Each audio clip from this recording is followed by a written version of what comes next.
Оросын МАП гэдэг хэллэгийг дэлхийд дахин тэр чигээрэн айдастайгаар хэлдэг. Гэмтэргийн сүлжээг хэдэн мянган дуулаантай хэрэгүүд хэрцгий алгуудыг үйлдсэн гэж буруутгадаг. Хамгийн хүчирхэг нууцлагдсан энэ гэмтүүлэгэл туучин зөвлөлт холбоот улсаас гаралтай иргэн бүрийг холбоотой хэмээн сэжгэлдэг. Үүнд эрэгтэй эмэгтэй тэрж бүхэл хүүхдүүдийг хамруулдаг байна. Оросын гэмтүүлгэлийг ингэж алдаршуулсан хүмүүс бол генералууд болох Японч Хочито, Вячеслав Яунков, Атарак Квандришвали, Шамта Калманович буюу Виталий Буут нар юм а. 90-ад оны үед тэд лангуунуудыг хамгаалах болж үндэстэн дамнуулан зэвсэг, хар тамхи, алмаз, нефт наймаалж дэлхийд дахныг өвдөг сөхрүүлэх шахсан юм а. Эдгээр толгойлогчдоор өдөрлүүлсэн Оросын мафи хүмүүсийн цусаар босгосон тэрбумуудад бэлхэж байжээ. Дэлхийн шилдэг тусгай албадууд болон дэлхийн санхүүгийн жинхэнэ эзэд тэдэнд өөрсдийнх нь ялыг тулгах хүртэл ийм байлаа. 2012 оны 3 дугаар сарын 12-ны өдөр Америкийн нэгдсэн улс Нью-Йоркт холбооны улсын шүүх. Энд Америкийн хэвлэлийнхний зэвсгийн барон, өхлийн худалдаачин, Бен Ладены найз ба Оросын мафийн сүүлчийн генерал гэж нэрлсэн Оросын иргэн Виктор Буутэд ялын тогтоол унших гэж байна. Зэвсгийн 8 RPG гэх буучингийн цогцлбор газар агаар ангиллын зэвсгүүд. Би Америкчуудад ямар шамаагүй. Тангарагтны шүүхөө яллагдагчийг бүх зүйл ангаар гэм буруута тооцжээ. Үүнд алан хядагчдад дэмжлэг үзүүлсэн. Хууль бусаар зэвсэгт худалдаасан хэрэгүүдэд бүгдүүд нь буруутгасан байна. Шүүгч Шера Шэли хүмүүсийн бодсноор ялын тогтоол уншихтаа түр амс хийлээ. Оросын иргэн хүртэл өөрийгөө бүх насаараа хоригдох ял авна гэдэгтээ эвлэрсэн байжээ. Гэвч шүүгчийн шийдвэр хүмүүсийг маш ихээр зочирдуулсан юм. 25 жилийн хорих ял Виктор Буутын хувьд байж болох хамгийн бага хугацаа юм а. Тэр энэ хугацааныхаа 4/1-ийг үржлэн хорих газруудад суучихсан бөгөөд үлдсэн амьдралаа торны цаан өнгөрөөхгүй гэсэн магадлал үлдсэн ба Оросын мафийн хэрэгцээг тавигдаагүй үлдсэн юм. Яагаад Буутыг байж болох хамгийн бага ялаар шийдгсэн болоо? Шүүх ажиллагааны дуулаанд мөчүүд түүний дайснууд одоо юунаас айх ёстой вэ? Буутыг яагаад торны цаан суулгасан болоо? 3000 хүний аминд хүрсэн 9 сарын 11-ний алга үүнтэй ямар холбоотой вэ? Пентагоны барилгын тэн агсыг үнэхээр юу нураасан юм бэ? Энэ бүгдийн хариулт хаана байна вэ? Ийм тесрэлтийг онгоц үүсгэх боломжгүй арай өөр зүйл байсан баха.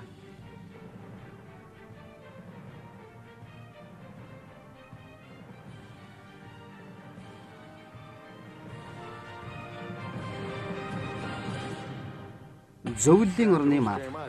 Оросын маф нууцаар дэлхийг захирагчдын хувьд нүдэнд орсон хог болсон байна. Эрхмээ бид энийг хин хийснийг олж мэдхийг хичээж байна. Байлэдээ олчихсон. Виктор Буутын хувийн архивын бичлэгүүдээс анхудаа тэр эрх чөлөөтэй байхдаа юуны төлөө сүүлчийн хундагны үгээ хэлсэн юм бэ? Маш сайн цэргийн нэгдэлттэй болох хэрэгтэй. Япончиг яаж дэлхийн хамгийн хүчрхэг байгууллагын төлөвлөгөөг нураах шахсан бэ? Оросын ойд гэмтэрэгтнүүд сурагчдад чухам юу зааж байсан бэ? Хүнийг яаж хурдаалах вэ? Хаанан цохиж хурдан алах ёстойг заадаг л да. Оросын мафиас хэнхэн зугтаж чадсан бай. Төлсчи үргэлж дүүрэн байх ёстой. Баг зэрэг багассан байсан ч гэсэн шатхан түгээх газар очиж дүүргэж байх хэрэгтэй л дээ. Өчигдөр Оросын мафи юу хийх боломжтой байсан бэ? Шарим нэгний навсанд хийж байгаад 2 хүн гар хөрөөг өрхрөөддөг байсан. Маргааш юу хийх чадвартай байх болоо? Түүх оромог хэлбэрээр явагдана. Миний буруу байгаасаа гэж залбирая. Оросын мафийн тухай бодит үнэн. Бид дэлхийн түүхийг өржүүлсэн хамгийн дуулаан тэргүүдийг илчлэн харуулна. Тусгай албадын ил болгосон нууц баримтууд Виктор Буутын нууцлагдсан хавдас тэргийн материалуудыг ил болгосон юм. Энэ хэдэн 10 жил нууцлж байсан үнэ юм а. 1990 он зөвлөлт холбоот улс задран унахад хэдхэн хоног үлдээд байлаа. Хүн амын дийлэнх нь хөлсөж өгөхөд нэг хуруу дутуу байсан үе. Энэ үед тэд гарч ирсэн юм а. Том, шүүслэг, маш амттай харагддаг Америкийн нэгдсэн улсаас оруулж ирсэн дахианы гуй. Оросын дахианы гуйнаас хамаагүй хямдхан бөгөөд зарим газар харьцуулах чаргагүй юм. Гуйнуудыг нөөцлж хайрцгаар нь авч байлаа. Гуй бүх иргэдэд хангалттай хүрэлцэнэ. Эдгээр дахиануудыг Америкийн нэгдсэн улсын дотоодын зах зээл зориулан үржүүлсэн юм. Тэнд шувууны махыг зөвлөлтөөс хамаагүй өргөн хэрэгэлдэг. Гэвч Америкчууд зөвхөн цагаан махыг иддэг, гуй идэх дургүй. Гуйны маханд антибиотикууд болон гормоны бодисууд хуримтлагддаг байна. Ийм үнэтэй зүйлсийг хаях ёсгүй. Том Жорж Буш Михаил Горбачевтой дахианы гуйнуудыг зөвлөлтөд нийлүүлэх талаар тохиролцоо хийжээ. Гуйнуудыг Бушийн гуй гэж нэрлэжээ. Америкийн нэгдсэн улсын 41 дахь ерөнхийлөгч мөн гэр бүл 2 дахь түүхийд борлуулж зөвлөлтийн хожим Оросын холбооны улсын дөрөөдсөн эдийн засгаас жил бүр хэдэн тэрбумын ашиг олж байсан юм. Гэхдээ Бушийн гэр бүлийн хувьд хүнсний бүтээгдэхүүн цорын ганц ашигын их усүр байгаагүй. Зэвсэг болон нээв төгшөрсөн хойно хангалуун амьдрахад нэмэр болно. Бушийн гэр бүл жинхэнэ нефтийн эзэнт гүрнийг атгадаг улс. Тэдний компаниуд хар алтыг Катар, Кувейт, Египтээс олборлдог. Бушийн гэр бүлийн ихний анхны нефть олборлох компанийг Адольф Гитлерийн мөнгөөр босгосныг хүмүүс тэр болгон мэддэггүй юм. Хинч үгүйсэхийг оролдоггүй хэдэн бодит баримтууд байдаг. Өнгөрсөн зууны 30-аад оны сүүлээр бага Жорж Бушийн өвөө Прескотт Буш Нью-Йоркийн томоохон банкуудын нэг Юнион банкны захирлаар ажиллаж байлаа. Энэ банк Германы Фриц Тисерийн санхүүгийн эзэнт гүрний нэг хэсэг байсан юм. Тэр нацистуудыг идэвхтэй санхүүжүүлж байсан бөгөөд Гитлерийг улс төрийн оргилд гаргахад нь дэмжиж байсан байна. Прескотт Буш Тисерт нефт нийлүүлж байсан бөгөөд түүнийг хүүгүү зээлээр хангадаг байжээ. 1943 онд явагдсан томоохон хэмжээний мөрдөн шалгах ажиллагааны үеэр тэдний холбоог олж ирүүлсэн байна. Энэ баримтыг нүүн дарагдуулдаг боловч тэр үед Прескотт Бушийг шоронд хийхээр төлөвлөж байжээ. Бага Жорж Бушийн өвөө өөрийнхөө өмгөөлөгч ирээдүйн тагнуулын төв газрыг үүсгэн байгуулагч Алан Далласын ачаар ялнаас мултарч чаджээ. Зөвлөлтийн иргэдэд Даллас алдарт хаврын 17 учрал цуглуулаар танил болсон юм. Кинонд гарч байгаагаар Германы генералууд Далластай холбоо тогтоож түүнтэй тусдаа энгийн гэрээ байгуулахаар хичээж байгаа тухай гардаг юм. Ингэхдээ Даллас ерөнхийлөгч Рузвельтэд мэддэхгүйгээр ажиллана. Түүнд өөрийн гэсэн ашиг сонирхол байдаг. Харин зөвлөлтийн тагнуулч Максим Саяв өөрийн ашиг сонирхолтой. Иштэрлис хойвилдааныг илчлэх бөгөөд хэлэл цэрийг тасалдуулна. Нуран унах юм бол гамдалтай байна. Дайн дуусч байна.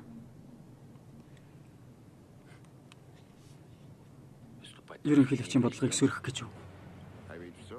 45 оны уулзалтын үеэр зөвлөлтийн талыг уулзалтанд оруулцуулаа гэв. Яагаад тэрв? Германы банкирууд болон үйлдвэрийн эзэд өөрсдийнхөө ашиг сонирхлын төлөө хамгийн түрүүнд масончуудын зарчмыг ашиглаж эхэлсэн байна. 1773 онд Германы хамгийн нөлөө бүхий гэр бүлүүдийн нууц уулзалт болжээ. Үүнд Ротшильдууд, Оппенгеймерүүд, Варбургууд ба Шифүүд оролцсон байна. 1832 онд тэд гавал ба яс эртний хамгийн хүчрхэг нууц нийгэмлэг байгуулсан юм. Мэргэжилтнүүдийн үзэж байгаагаар тэдний өв залгамжлагчид дэлхийн 2 дайныг өдөөсөн бөгөөд дайнд оролцсон бүх талуудад зээл өгч байжээ. Гитлерийг хөл дээр нь босгох гэж санхүүгийн дэмжлэг үзүүлсэн учраас Прескотт Бушийг масончуудын нийгэмлэгийн гишүүнээр авсан байна. Харин Даллас нууц нийгэмлэгт орохын тулд гавьяа байгуулах хэрэгтэй байлаа. Одохгүй тийм боломж түүнд бий болно. Бууж өгсөн Италиг масончууд өөр хоорондоо хувааж байлаа. Зөвлөлт холбоот улсад тэд дайны нөхөн төлбөр төрдөөл Маралын элдэгдэлд орсон Линкор Юли театрыг өгчээ. Хөлгийг бүрэн засах засварын ажил 7 жил үргэлжилжээ. Үүнд хэдэн зуун сая доллар зарцуулсан бөгөөд засварын ажил дууссаны дараагаар тусгай усан шумбагчдын бүлэг Новороссийскийн бомбонд нууцаар нэвтэрч хөлгийг живүүлсэн байна. Шинжээчдийн ярьж байгаагаар энэ дэлхийн 2 дугаар дайны дараа масончуудын анхудаа байгуулсан асар том нууц байгууллагын анхны ажиллагаа байсан гэж үздэг юм. Энэ байгууллагын үүсгэн байгуулагч Алан Даллас байсан бөгөөд үүнийхэн төлөө түүнийг масончуудын нийгэмлэгт гишүүнээр авчээ. Мэргэжилтнүүдийн хэлж байгаагаар энэ байгууллага хэд хэдэн төв байртай байсан байна. Британд Ми-8, Израильд Масад, Америкийн нэгдсэн улсад тагнуулын төв газар. Зарим их сурвалжийн мэдээлэлээр тагнуулын төв газрын удирдлагын дор дэлхийн зэвсгийн 8-ны ихэнхийг хийдэг байсан байна. Энэ хууль бус бизнес жил бүр Америкийн нэгдсэн улсад 40 тэрбумын орлого оруулдаг байжээ. Зэвсэг худалдан авагчдын дотор 174 улс орн байдаг. Бага Жорж Бушийг төрийн эрхэнд гарч ирсэн дараагаар энэ жагсаалтанд анхудаа дарангуйлын засаглалтай 13 орн багтжээ. Эдгээрийн дотор Иран, Пакистан, Балб, Конго, Хойд Солонгос оржээ. Тагнуулын төв газарт хэн нэгэн тэдний замд хөндлөсөн гэж огт тооцоолоогүй байсан байна.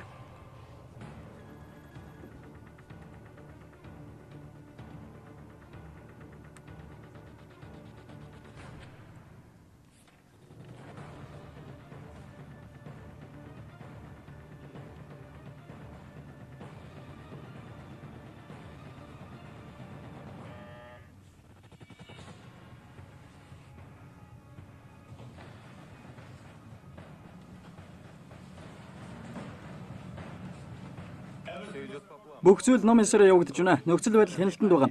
Төв Аз зэвсгийн намайг Ваха Хабитуудын бүлэглэлээр дамжуулан хийж байгаа. Персийн болон зэвсэг нийлүүлэхэд Кувейт дахь манай хүмүүс оролцож байгаа. Өөрөөр хэлбэл дэлхий тэр чигээрээ хяналтанд байгаа гэсэн үг. Тийм ээ хэрхмээ. Чи ямар нэг юм орхитуулаагүй биз? Шаарда энэ бол Төв Африк. Сүүлийн хэдэн сар таньтаас олсон манай орлого 2 дахин буурлаа. Шаар. Энийг хараадах. Энэ юу? Колумбан нэрхмээ. Тийм ээ, тань ч гэсэн нөхцөл байдал адилхан байгаа. Юу болж байгаа ч энэ бай. Ийм хяналт гэж байдаг юм уу? Ухна минь.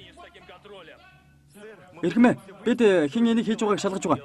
Би аль хэдийн бүгдийг шалгачихсан. Хэн бидний ашиг булаагаад байна. Үүнийг судлаад 3 хоногийн дотор надад танилцуулаарай мэдвүү чи. Ойлгосон уу? Мэдлээ эрхмээ. Танилцаашаа.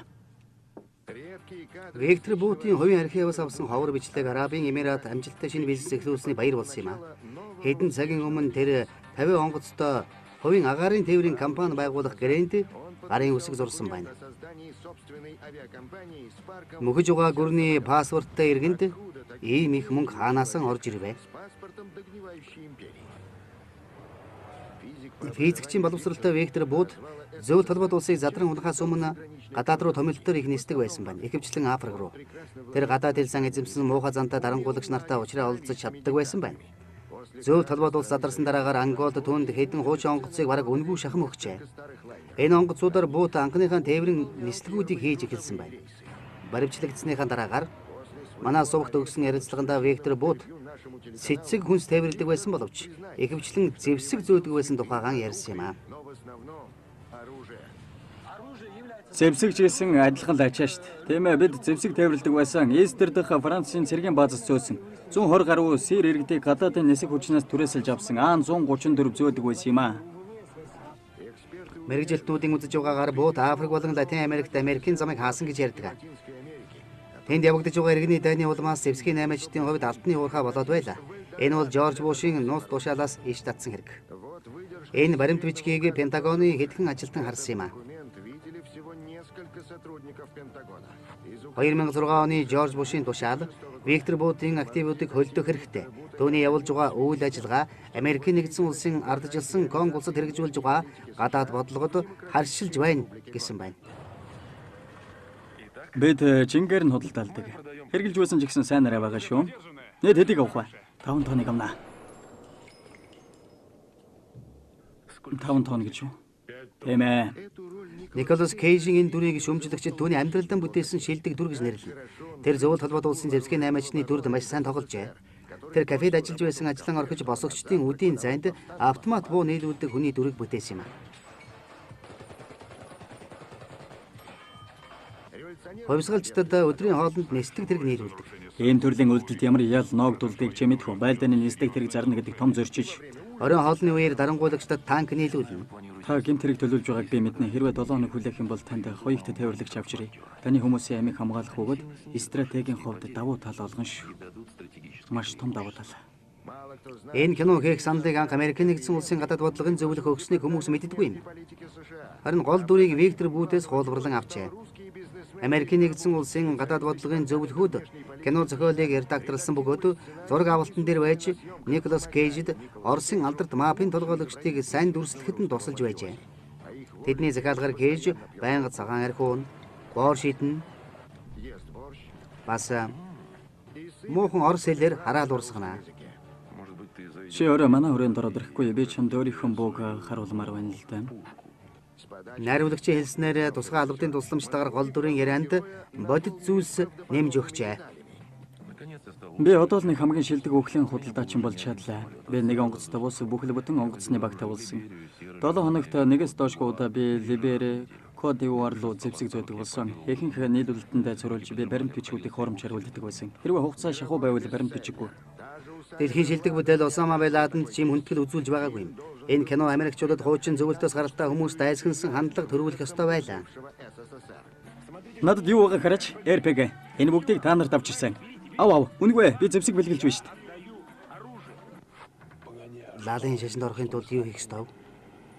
Дүүрэгт очиж өргөдлөө бичиж өгөх үү? Яах ёстой бэ? Юу ч хэрэггүй хэлээд л гүцээ. Тэгвэл намайг суллах уу? Тийм ээ. Энэ бол өөр кино. Оросын бүтээл Кандагар. 1995 онд болсон бодит үйл явдлаа сэтгүүлсэн кино юм а. Тэр үед талибууд зөвлөлтийн нисгэгч нартай онгоцыг булааж авсан байна. Володя 3 дахь буучин ам руу бууднаа. Гэр бүлээд бодоорой. Хүүхдүүдэн бод. Гэвч кинонд тэр онгоц Виктор Буудын компани онгоц байсан тухай огт яригддаггүй юм. Тэр өөрийн биеэр Афганистанд ирж нисэх багийнхныг олзноос чөлөөлөхийг хичээсэн юм а. Зөвлөлт холбоот улс Америкийн нэгдсэн улсын засгийн газар руу тэр үед юу ч хийж чадаагүй юм. Харин тэр чадсан. Виктор Бууд хэдхэн хоногийн дараа өөрийнхөө хамтрагчдын хамтаар хурж ирсэн. Тэр нөхцөл байдлыг ажиглаад удахгүй биднийг шүлөөлнө гэж амласан юм.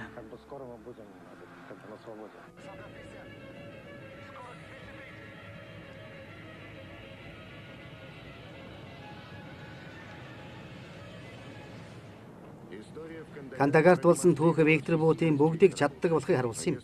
Хэрвээ тэр тийм чухал хүн байсан бол яагаад устгаагүй юм болоо? Яагаад хэдэн 10 жилийн туршид Америкийн тусгай албад орсон иргэнийг амьдаар нь барихыг хүссэн юм бэ? Хамгийн гол нь Виктор Бууд 9 сарын 11-ний аллагад ямар хамаатай юм болоо?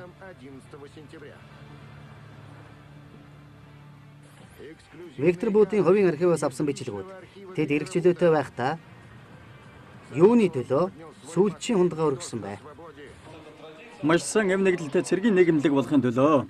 Виктор Бууд 9 сарын 11-ний аллагад ямар хамааралтай вэ? Вячеслав Иванковыг баривчилсан тухай содон мэдээллүүд. Энэ бүгдийг хянж байсан хүмүүсийн хувьд маш сайхан алхан болсон. Япончиг яаж дэлхийн хамгийн хүчрхэг байгууллагын төлөлгөөг нураах шахсан тухай. Иванковыг мушгах хэрэггүй. Оросод тэрний учрыг олох хүмүүс байгаа. Би амлсан ёсоор Колман миний жүжигтэй ярина. Ноёдо бүх зүйл хамгийн сайнаар хийгдэж байна. Та бүхэнд баяр хүргэе. Хэн ямар учраас Шавта Калмановичийг хөнөөсөн бэ? Гэмт хэрэгтнүүд Оросын сурагчдад ойд юу заадаг байсан бэ? Хүнийг яаж зөв алгах вэ? Хурдан алахын тулд хаан цохих хэрэгтэй гэдэл. Хэн Оросын мапаас цугтаж чадсан бэ? Ямар нэг машин чиний дэргэд хурж ирсэн бол анхны шинж тэмдэг болдог. Шууд хурдаа бууруулна, эсвэл хурдаа нэмж тэрнээс мултрах хэрэгтэй. Оросын маф өчигдөр юу хийх чадaltaй байв? Зарим хүмүүсийг авсан тэгээд 2 хүн гар хөрөөгөөр хөрөөддөн. Маргааш юу хийх боломжтой вэ? Түүх хоромог хэлбэрээр явагдана. Виктор Буудын хувийн архиваас авсан бичлэгүүд. Тэр эрхчлөөтэй байхдаа юуны төлөө сүүлчийн хундгаа өргөсөн бай. Бид маш эвнэгдэлтэй сайн цэргэн бүлэг болох ёстой. Виктор Бууд 9 сарын 11-ний аллагад ямар холбоотой вэ? Вячеслав Янковыг баривчилсан үйл явдлаас. Энэ бүхний хянж байсан хүмүүсийн хувьд маш сайн алхан болсон гэж боддог юм аа. Япончиг дэлхийн хамгийн хүчрхэг байгууллагын төлөлгөөг нураах шахсан нь. Иванковыг мушгах хэрэггүй. Оросод тэрний учрыг олох хүмүүс бий. Би амлсан ёсоор Колманы үгчтэй ярина. Ноёдо бүх зүйл хамгийн сайнаар явагдаж байна. Та бүхэнд баяр хүргэе. Хэн ямар учраас Шавта Калмановичийг хөнөөсөн бэ? Оросын ойд гэмт хэрэгтнүүд сурагчдад юу заадаг байсан бэ? Хүнийг яаж зөв алах вэ? Хаан хутгалах хэрэгтэй вэ гэдэл. Хэн Оросын мапаас цугтаж чадсан бэ? Хэрв гэнт чиний дэргэд өөр машин хурж ирсэн бол нэг бол хурдаа багасгах, нэг бол хурдаа нэмж мултрахыг хичээдэг дээ. Оросын мап өчигдөр юу хийх чадвартай байв? Зарим хүмүүсийг авсан тийш 2 хүн хөрөөддөг байсан юм. Маргааш юу хийх боломжтой болох вэ? Түүх хоромог хэлбэрээр явагддаг л дээ. Манай оронд ийм оршуулга тэмч олон удаа хийгдэж байгаагүй юм. Ваганскогийн оршуулгын газар бүх хүмүүсээ багтааж чадаагүй. Оросын тугандор тэгрүүлэгтээ бас хөргүүртэй тансаг царс модон авсанд төрийн өндөр албан тушаал тангч биш, ардын жүжигчин ч биш, харин сүүлийн хэдэн жилд олон хүнд айдас төрүүлж байсан хүнийг оршуулж байна. Нас барсан хүний зогцсыг хийсэн авсыг сүмд үдэш болсон хойно авч иржээ. Бүдэн шөнийн туршид санаваартнууд түүний нүглийг уучлах залбирал үлджээ. Түүний нэр домог болсон. Намтар нь хэдэн 10 номонд бичигдсэн байна. Японч хожтой Вячеслав Иванков, Слава Японец, Ассирийн хүргэн өвөө нэрээр алдарсан нэгэн. Гэмтргийн ертөнцийн толгойлогч, булгаач нарын тэргүүлэгч, Оросын мафийн загалмайлсан эцэг. Тэр маш онцгой хөв тавилантай хүн. Тэрнийг маш өндөр дөргөмжилсэн бөгөөд ойрын үеэл хинч тэрнийг тэр өндөрлөг дээрээс нь буулгаж чадахгүй болов да. Хинч хизээж чадахгүй.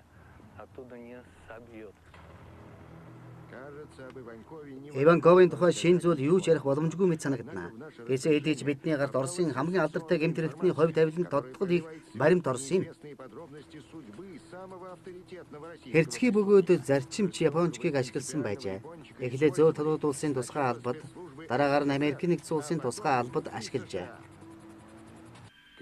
Гэмт бүлэглэлийн оргилууд Иванков 30 жил тэмүүлжээ.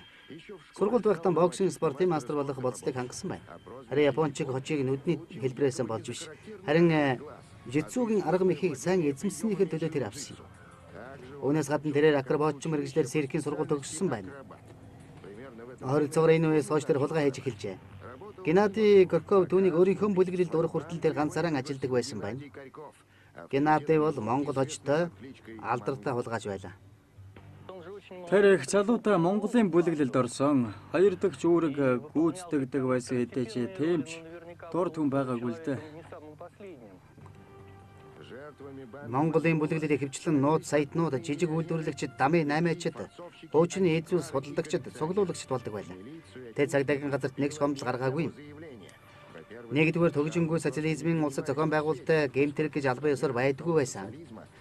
Хоёрдугаарт дамжид алдагдсан сая өрөө бүлээн яаж олсноо тайлбарлах хэрэгтэй болно. Гуравдугаарт ихэнх нь маш их айсан байсан. Тэд маш хэрцгий арга мэгтэй. Зарим хүмүүсийг авсан тэгээд хоёр хүн хөрөөд идэг байсан гэж боддоо. Тэгж байж хаана эрдэнэсээ нуусныг хэлвэлд. Бусдын зарим нэг газараас нь дүүжилдэг. Монголын дээрмийн бүлэглэл гарт нь орсон хүмүүстэй нялцгандгүй байсан нь мэдээж ойлгомжтой байгаа юм л да. Шулуухан шийдчих. 1972 онд Монголыг болон түүний бүлэглэлийн ихэнх хүмүүсийг баривчилжээ. Тэд бүгдээрээ урт хугацааны ял авсан байна. Япончиг золоор ялаас мултарч чадсан бөгөөд удалгүй тэр өөрийн гэсэн бүлэглэлтэй болжээ. Төвний бүлэглэл шалгарсан зарчмаар ажилладаг байлаа. Сэргийлэхийн хүмүүсийн дүрээр тэд солонгороо амьдрдаггүй гэдэг хүмүүсийн гэрт нэгжлэг хийж эд зүйлсийг хурааж авдаг байлаа. Мэдээж тэр өөрийнхөө хүслээр тогтсон үзэл бодолтой, тогтсон амьдралын хэв маягтай хүмүүсийг сонгон авдаг байсан. Амжилттай хийгдсэн ажиллагааны бүрийг Иванков хүмүүсийн хамтаар ресторан тэмдэглэдэг байлаа. 1974 онд ийм үйлчлэгүүдийн нэгээр Япончиг өөр зочдтой зодон хийжээ. Зодооны үеэр Иванковын өрсөлдөгчийг буудсан байна. Буудалсан болоогүй бол тэр зодон тэгээд намжих байсан байх. Гэвч эдэж тэдэнтэй муудалсан хүмүүсийн нэгэнд буу байж, Япончгийн талын хүмүүсээс нэг нь бууг булааж өгсөн бөгөөд эзнийг буудсан. Алаагүй боловч их хүнд шархтуулсан.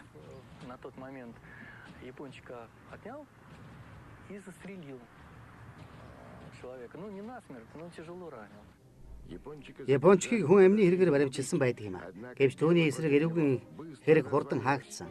Бүх гэрчүүд нэгэн зэрэг бүгдийг мартсан байна. Иванков 10 жилийн ял өхөн оронд ердөөл хуурамч жолооны үнэлэхтэй байсан гэж 8 сарын 20 хялаар шийдэгсэн байна. Мөрдөн шлах ажиллагааны үеэр Вячеслав Иванковыг Бутирка нэрээр алдарсан нийслэлийн номер 2 хориход хорж байлаа. Тэнд Япончгийн хувь тавиланг үндсээр нь өөрчилсөн нэгэн үйл явдал болсон юм а.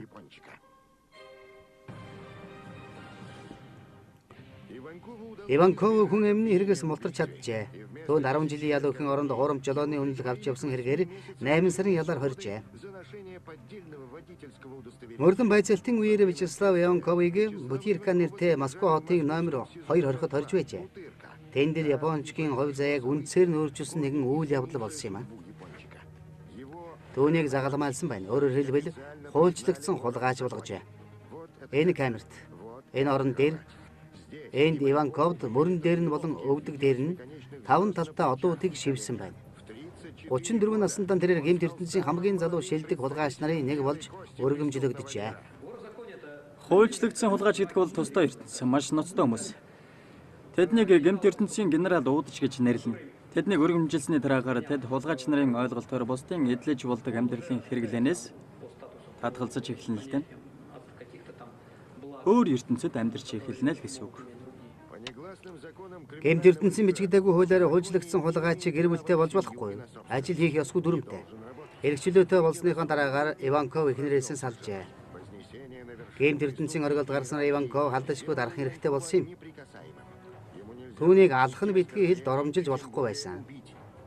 74 он гэхэд Япончиг хулгайч нарын дундын хөрөнгийг хянаж байжээ. Энэ бол түүний хяналтанд ор байдаг бүх гэмт бүлэглүүдийн орлогынхаа хувийг өгдөг сан байлаа. Энэ бол дотоод явдлын яамны нууц архивын илтгэх хуудас. Үүнийг Иванковыг нууцаар тагнаж удирдлагадаа мэдээлж өгөх үүрэгтэй ажилтан бичсэн байна. Япончиг үргэлж хулгайчийн үзэл сурталыг чанд баримталдаг байсан. Тэр хаанч ажилддаг байсан бөгөөд халаасантан 100-аас 200 мянган рубль бэлнээр авч явдаг байсан хэдий ч ямар ч үеэр хийхэд бэлэн байдаг байна. Маш эрсдэлтэй боловч ол золох нь бага байсан чамаагүй тэр хэрэг үлддэг байсан. Энийг тэрээр хулгайчийн нэрүндээ өсөхийн тулд үлддэг байсан гэжээ. Тэгэхээр КГБ-гийн туршуулаад Иванковын алхам нэгврийг хийсэн хэрэг бүрийг мэддэг байсан. Гэвч яагаад тэд оролцдоггүй байсан болов?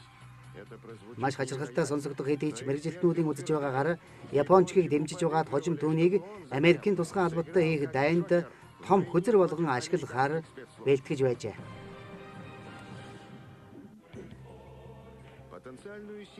Тэр үеийн зөвлөлтийн гэмт ертөнцийг хамгийн сайн мэддэг хүн бол Юрий Андропов байсан. 1982 онд Зөвлөлт холбоот улсын намын төв хорооны ерөнхий нарийн бичгийн дараагаар томилогдохоос өмнө тэрээр 15 жил Зөвлөлт холбоот улсын улсыг аюулаас хамгаалах хорооны дараагаар ажиллаж байсан юм а. Тэр үед Америкийн нэгдсэн улстай хийж байсан хүйтэн дайнд ялагдах нь тодорхой болоод байлаа. Цөмийн зэвсгийг шинээр хийх санхүү байхгүй болсон учраас нөгөө Алан Далласын Зөвлөлт холбоот улсын ард иргэдийг завхруулах төлөвлөгөө хэрэгжиж эхэлсэн байна.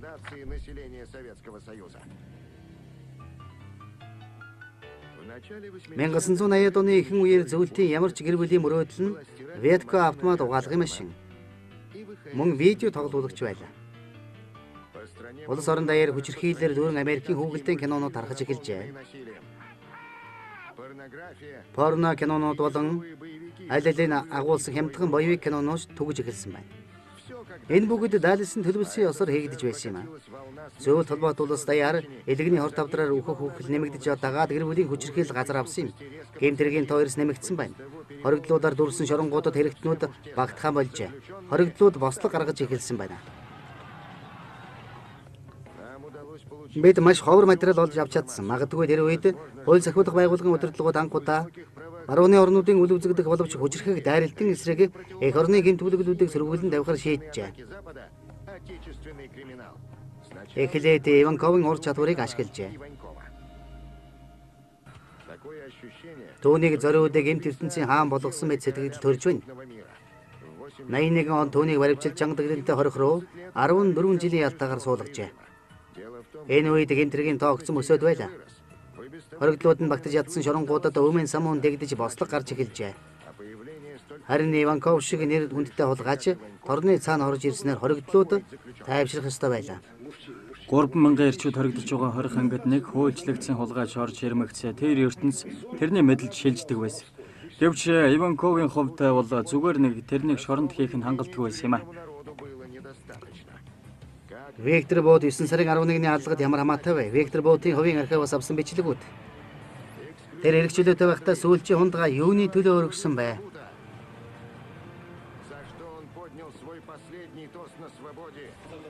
Эвнэгдэлтэй цэргийн бүлэглэл байгуулахын төлөө Вячеслав Иванковыг баривчилсан тухай чухал мэдээллүүд. тэр үед бүхний хянж байсан хүмүүсийн хувьд маш сайн алхам болсон баха гэж боддог юм аа. Япончууд дэлхийн хамгийн хүчирхэг байгууллагын төлөвлөгөөг хэрхэн нураах шахсан тухай. Иванковыг мөшгөх хэрэггүй. Оросд тэрний учрыг олох хүн байгаа.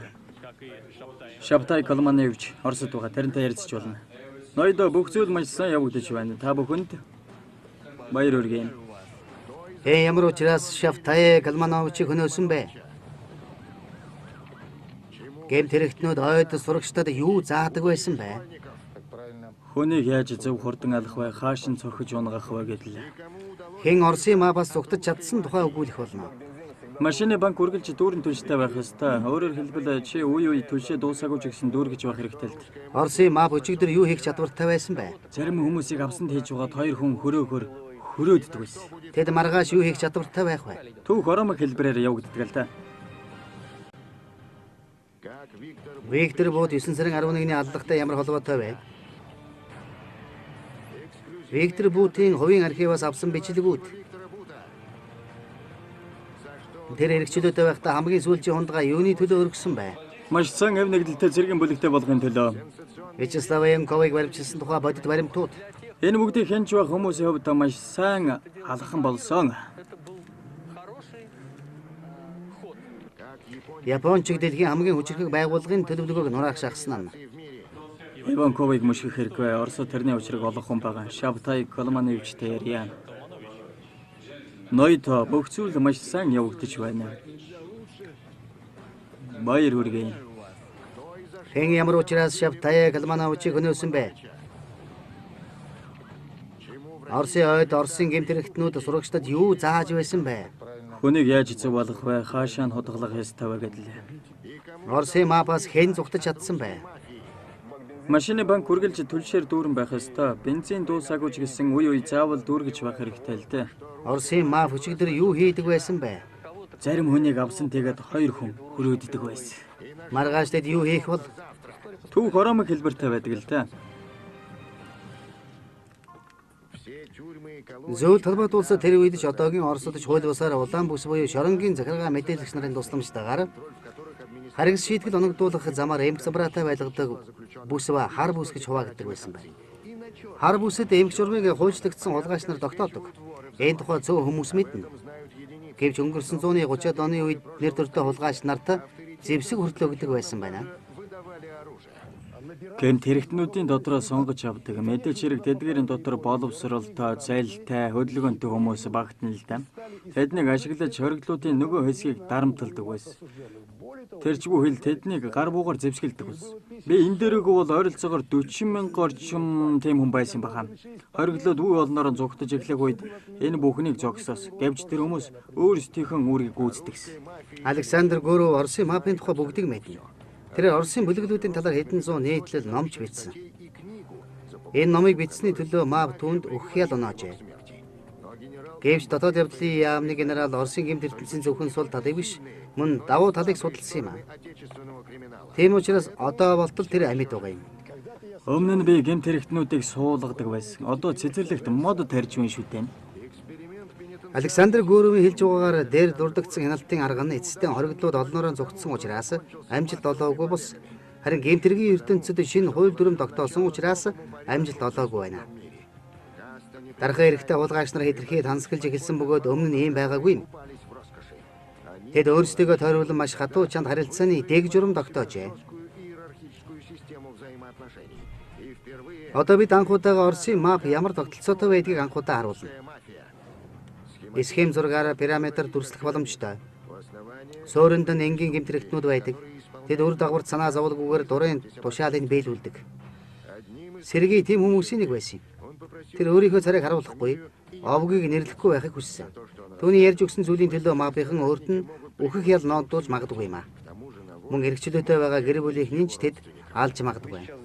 Та нар энэ дээрээ буцаад яваад өгнө. Харин бид энд удаан сууна. Тийм учраас тодруулах хэрэггүй. Та ойлгож байгаа юу гэд. Саранскийн гэмт төлөвлөлтийн нэг нь түүний годомжинд байхад нь элсүүлэн авчээ. Тэр удахгүй кинонд гардаг шиг амьдрна гэж итгэсэн байна. Ийм машин зөвхөн надад бас Майкл Джексон л бий. Бригад кинонд гарч ирсэн тэр үед машинтай болохыг мөрөөддөг байсан. Тийм учраас 90-ад оны үед би бүлэгт орчихсон. Сергей өөрийгөө гар хөл болгож байсан дээд албан тушаалтай дээрэмчдийн зэвсэг болдог гэж ярьсан. Бүлэглэлийн толгойлогч гэж байсан. Би тэрний нэрийг хэлэхгүй. Тэр толгойлогч өөрийн гэсэн хүмүүстэй 5-10 хүн байсан баха. Тэр хүмүүс нь доороо бас хүмүүстэй. Тэд нар нь гэмт үйлдэлийн асуудлуудыг шууд шийднэ. Бүлэгэл нэг бүрт ойролцоогоор 1000 орчим хүн байдаг. Шинэхэн гишүүдийг гэмт ертөнцийн дайнд оруулахаас өмнө тэднийг тусгай цусланд бэлтгэдэг байжээ. Үүнд идэхэд бэр хідэж том хотуудын ойролцоо хойд хуучин тусгайгийн туршлагатай зааварлагчид жирийн сурагчдыг мэрэгжлийн алуурчид болгохоор бэлтгэж байлаа. Биеийн бэлтгэл, гардан тулаан, хутагтай тулалдах, гал зэвсэг гэх мэт зүйлээр бэлтгэж байсан байна. Пионерын зууслан шиг тэднийг ч гэсэн байгальд гаргаж майхан барьдаг. Тэд хойд амьдарч гар бууг яаж задлах, яаж зөв цэвэрлэх зэрэг суралцсан. Буудаж сургана. Бай үлгэж байгаад буудна. Төрөл бүрийн зэвсэг эзэмшиж сургадаг байсан. Мөн яаж хутга зөв шийдэх, яаж хүнийг хурдан алах вэ? Хурдан алахын тулд хаашаа нь буудах ёстой. Зүгээр айлахын тулд хаашаа буудах ёстойг нэг үрчлэн сургадаг байсан. 90-ад оны дунд үед Игорь Панкратов зохион байгуулалтыг тэмцэх гэмтэрэгтэй тэмцэх хэлтсэн хамгийн залуухан дарга болжээ. Энэ бол дуршилт байлаа. Нижний Новгород хотын төлөөлөгч байсан түүнд давж дээлшгүй даалгавар оногдуулсан мэт байлаа. Түүндээ Сарансаг болон түүний ойр орчмыг цусаар бодож байсан гэмт бүлэглүүдийг устгах гэсэн үүрэг өгчээ. Их орон тушаасан бол биелүүлэх хэрэгтэй. Игорь Панкратовын хэлж байгаа гараа хотод бараг өдөр болгон буун дуу гарч дэлбэрэлтүүд болдог байсан байна. Бут болгон мод бүртээ аюул нуугдж байсан. Их хэцүү байсан. Суманд оногдож үхэж байгаа нь зөвхөн залуучууд байлаа. Хуучны гэмтэрэгтнүүдийн хувьд залуучууд энгийн гарц байсан юм а. Хөгшчүүл гэж бараг байдгүй. Ихэвчлэн 15, 16 та эсвэл 20 та залуучууд байна. Эмэл насны залуус ихэвчлэн байдаггүйс. Энгийн байлдагчдыг бригадирууд удирдана. Гэмт бүлэглэлийн бүтцэд тэд дунд хэсэгт байрладаг юм. Бригадируудаас системийн доктортой айдас тэр чигээрээ шалтгаалдаг. Тэд халаасны хулгайч, лоовэрчд эсвэл алуурчдын үйл ажиллагааг хянаж тэднийг хатуу хяналтанд ор барьж энг тун амьдрал эсвэл дээший дэвших тухай бодлыг дарж байдаг байна. Гэмт бүлэглэлээс одоо гүйцээ дахин ингэхгүй гэж хэлээд хүслээр нь гарах боломжгүй маа. Тэднээс баталгаа авдаг байсан. Өөрөөр хэлбэл тухайн хүн гэмт бүлэглэл дэлсэн орж байгаа тухай бичиг үлдэж, овог нэрээ бичиж тодорхой үүрэг даалгавруудыг биелүүлж байхаа хандгалж байна. Хэрвээ би өөрийнхөө хэлсэн үгнээс буцах юм бол намайг яаж ч шийтгэж болно гэсэн тодорхой бичиг авнаа л гэсэн үг. Сергей цагдаагийн газарт өөрөө иржээ. Гэмбурууга сайн дураараа хүлээсэн байна. Тэр бригад каноны баатар болох мөрөөдөл нь биелэхгүй гэдгийг ойлгосон байна. Дайм бол юу ч хамгийн гол нь шилжилт хөдөлгөөн хийх чадвар. Кинон дээр л тэгж гардаг. Амьдрал дээр бүх зүйл өөр байдаг юм. Кинон дээр өөр амьдрал дээр машинчгүй, мөнгөчгүй үлдс. Тийм зүйл болдгоо мó. Заримдаа баян толгойлогч цалин өгч болно. Заримдаа бүлэглэлийн дунд чадны мөнгөгүй толгойлогч өөрийн гар хөл болгоцтон өөрсөдөө мөнгө олоо гэж хэлдэг. Түүнд тэдний дээрэмхийг хулгай хийх нь огтхон чамаагүй. Хамгийн гол нь тэдний ард тал тодорхой хүчин зогсож байгааг мэдрүүлэх нь чухал юм. Гэмт бүлэгэл эсвэл мав хамгаалж байгааг сайн ойлгуулж өгдөг л дөө.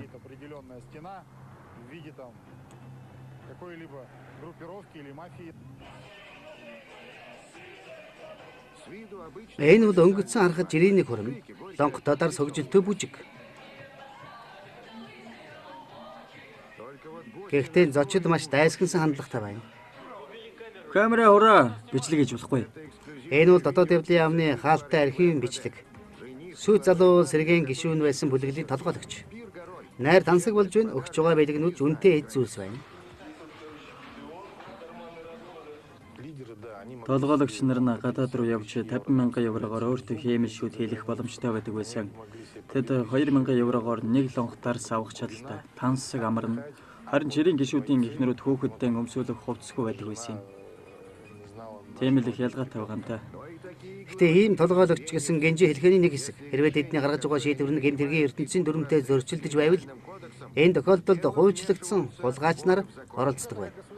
Тэр бол улс доторх улс байсан. Өөрөөр хэлбэл яг л улс орны адил зарчмаар байгуулагддаг. Удирдагч гэж байна. Тэгээд арай доогуур шатны удирдагчид байна. Яг л цэрэгт байдаг шиг залуучууд гэж байна л да. Тэгээд улс орны ямар ч нэгжид байдаг шиг зохион байгуулалттай байдаг байсан байгаа юм. Хуульчлагдсан хулгайч гэдэг нь тодорхой хэмжээний эрх дарахтай болно гэсэн үг. Ямар ч зөрчил байсан гэсэн хуульчлагдсан хулгайч дээгүр байр суурьтай байдаг. Бүлэглэлүүд хоорондоо сөргөлдөж байх үед хуульчлагдсан хулгайч нөхцөл байдлыг зохицуулах үүрэгтэй. Хэний буруу, хэний зөв болохыг тайлбарлаж өгнө. Энэ нөхцөл байдалд хэн алдаа гаргасан, хэн дүрм журмаа сахисан зэргийг тодорхойлдог байсан. Гэмтэргийн ертөнцийн дээдсүүд хоорондоо ярилцахын тулд уулзалтууд зохион байгуулдаг байсан байна. Энэ бол дээд хэмжээний уулзалтууд байсан. 1947 онд Казан хотод зохион байгуулагдсан нэг уулзалтын үеэр ойролцоогоор 400 гаруй хүн цугларсан. Тэнд шинэ хөтөлбөр батлах шийдвэр гаргаж байсан юм. Оросын мафиатай гэмтэрэгт буруутгасан хүн хичнээн өндөр албан тушаал эзэлж байна. Төдий чинээ түүний гэм бурууг нь отлоход хэцүү байдаг байна. Дотоод явдлын яамны генерал Александр Гуров бидэнд та гэмт бүлэглүүдтэй тэмцэж байсан туршлагуудаас хуваалцж байна. Хуульчлагдсан хулгайч нарыг шийдэх арга олгоо болсон төлөөлөгчид заримдаа шүүх тогтоолгүй алах ялыг гүйцэтгэдэг байжээ. Эрхчлөөтэй нийгэмд төлөөлөгчид хэрэг хуучирсан тэднийг яах ёстойгоо мэддэг байсан. Төлөөлөгч бүртгэгдээгүй гар буу байдаг байсан. Жишээ нь Москвад гэхэд хэдэн тийм тохиолдол гарсан. Туханд нь сум зоогоод гар бууг Москва мөрөн рүү хаяад гүйцэн. Уйлжлагдсан хулгайч байхгүй. Нөхцөл байдлыг хэтэрхий хөндрөлдөг байсан хүнийг тэгж цааш нь харуулдаг. Би ийм үйлдэлийг зөвтгөж чадахгүй. Гэхдээ одоо яа гэхэд ийм тохиолдлууд байсан. Амьдрал бол үнэхээр хатуу шүү дээ. Харин Вячеслав Янков эсрэгээр хэтэрхий олон зүйлийг зөвшөөрдөг байсан юм. Колонд очиод тэр хоригдлуудын дунд өөмэн самууныг намж явах ёстой байлаа. Гэвч тэр нь улаан дэглэмтэй шорон байлаа. Тийм учраас тэнд тулгаачийн хууль журмыг баримталдаггүй байсан учраас Япончууд дахин шинээр нэр хүндээ олж авах хэрэгтэй болсон юм а. Вячеслав Янков цорын ганц ярилцлагынхаа үеэр энэ тухай ингэж ярьсан юм. Энэ ховор бичлэгийг хожим Америкийн шоронд хийсэн юм а. Би хэзээ чинээс чааж байгаагүй. Би үргэлж амьдралтай хөл нийлүүлэн алхдаг. Энэ дэлхий дээр би нүдрүү нэгцэлж харж чаддаггүй тийм нэг ч хүн байхгүй хаа. Би бүхний нүдрүү нэгцэлж харж чадна шүү. Эц төгсгөлгүй зодоонд оролцож байсан Иванков бус хоригдлуудын хүндэтгэлийг олж авсан бөгөөд колонд эмх журам тогтоох өөрийнхөө үүргийг гүйцэтгэжээ. Одоо түүний өмнө өөр үүрэг даалгавар тавигдах болно. Вячеслав Янковыг баримтжилсан дуулиануудаас Тэр үед нөхцөл байдлыг хянж байсан хүмүүсийн хувьд сайхан алхам болно. Япончууд яаж дэлхийн хамгийн хүчрхэг байгууллагын төлөвлөгөөг нураах шахсан юм бэ? Иванковыг мөшгөх хэрэггүй. Оросууд тэрний учрыг олох хүн байгаа. Шабтай Коломоневчтэй ярилцъя. Ноёдо бүх зүйл сайхан өрнөж байна. Та бүхэнд баяр хүргэе. Вектор бот 9 сарын 11-ний аллагад ямар хамааралтай вэ? Эрхчлөөтэй байхдаа тэр юуны төлөө сүүлчийн хундгар өгсөн бай. Эвнэгдэлтэй сан зэрэгдсэн нийгэмлэг байгуулахын төлөө. Ямар учраас Шаптая Калмановчийг хөнөөсөн бай. Оросын ойд гэмтэрэгтнүүд сурагчдад юу заадаг байсан бэ? Хүнийг яаж зөв болох вэ? Хаан нь худгалж унгах вэ гэдэл. Хэн Оросын мапаас зугтаж чадсан бэ? Хэрвээ гэнт ямар нэгэн машин дэргэжчин ирсэн бол эхний шинж тэмдэг гэж ойлгох хэрэгтэй. Нэг бол хурдан хасаад, нэг бол нэмээд тэрнээс мултрахыг хичээндэ. Оросын мап өчигдөр юу хийх чадвартай байсан бэ? Зарим нэг нь авсан тэгээд хоёр хүн хөрөөддөг байсан. Маргааш тэд юу хийх болов? Түүх оромог хэлбэртэй байдаг л да. Вячеслав Иванковыг баримтжилсан дуулиануудаас Тэр үед нөхцөл байдлыг хянж байсан хүмүүсийн хувьд их сайхан алхам болсон баха. Япончууд яаж дэлхийн хамгийн хүчрхэг байгууллагын төлөвлөгөөг нураах шахсан бэ? Иванковыг мөшгөх хэрэггүй. Оросууд тэрний учрыг олох хүн байгаа. Шаптай Коломоневчтэй ярив. Ноёдо бүх зүйл сайхан өрнөж байна. Та бүхэнд баяр хүргэе. Вектор бот 9 сарын 11-ний аллагад ямар хамааралтай вэ? Эрхчлөөтэй байхдаа тэр юуны төлөө сүүлчийн хундгар өгсөн бай. Эвнэгдэлтэй сан зэрэгдсэн нийгэмлэг байгуулахын төлөө. Хэн ямар учраас Шаптая Калмановчийг хөнөөсөн бай. Оросын ойд гэмтэрэгтнүүд сурагчдад юу заадаг байсан бэ? Хүнийг яаж зөв болох вэ? Хаан нь худгалж унах вэ гэдэл. Хэн Оросын мапаас зугтаж чадсан бэ? Хэрвээ гэнтхэн ямар нэгэн машин дэргэдчин ирсэн бол эхний шинж тэмдэгэ гэж ойлгох хэрэгтэй. Нэг бол хурдан хасаад, нэг бол нэмээд тэрнээс мултрахыг хичээндэ. Оросын мап өчигдөр юу хийх чадвартай байсан бэ? Зарим нэг нь авсан тэгээд хоёр хүн хөрөөддөг байсан. Маргааш юу хийх болов? Түүх оромог хэлбэртэй байдаг л да. 1991 оны 9 сарын 6-ны өдөр Чечен зэвсгийн хүчээр төрийн иргэд хийжээ. Төрийн эрх мэдлийг Жахар Дудаев гартаа авлаа. Бүгд наримдах улсад гэмт үлгэлийн шинжтэй эдийн засаг хөгжлөө. Грозны хотын нисэх буудал томоохон хууль бус транзит тээвэрлэлтийн төв боллоо. Хар тамхи зэвсэг тээвэрлж байлаа. Шүдэ хүртэл зэвсгэлсэн Чечений дээрэмчид Оросын нутаг дээр өөрсдийн нөлөөний төлөө тэмцлийг өрнүүлж эхэллээ. Тэд хуурамч рубль доллар худалдан авч хүмүүсийг барьцаалж байлаа. Энэ бол бидний мэдж байгаа нэг хэсэг. Гэвч үүний цаана асар их зүйл байгаа. Ил байгаа хэсэг энэ. Шинжээчдээ үзэж байгаагаар Чеченд болсон төрийн эргэлтийг барууны орнуудын тусгай албад санхүүжүүлжээ. Тэднийг дэмжсэн хүмүүс Оросын бүрэн бүтэн байдлыг хамгийн эмзэг газрыг олж чадсан байна. Тэд Орос орон сул дорой болсон гэдгийг мэдж байсан юм. Гэхдээ тэд дэлхийн хамгийн хүчрхэг гэмт бүлэглэл Оросын маптай нүүр тулна гэдгээ мэдээгүй байсан юм аа. Дудаев тэдэг төлсөн байна. Тэрнээ бидний төлөө хийх ажлын дэргэд энд юу жишээ? Тэрний дайчдын тусламжтайгаар бид Оросын нефтийг гартаан оруулах болно. Дэлхий дахин тэр чигээр чеченчүүдийг хохирсон ард түмэн харин Оросууд тэднийг даралж байна гэж боддог шүү дээ. Бидний зөвхөн Оросын мап саадуул чаднаа. Энэ бол тэдний толгойлогчдын хувийн эргүүд. Энэ байна. Энэ юм бэ? Тэр бол мафийн загламжсан эцэг. Гэхдээ торны цан сууж байгаа. Харин энэ юм.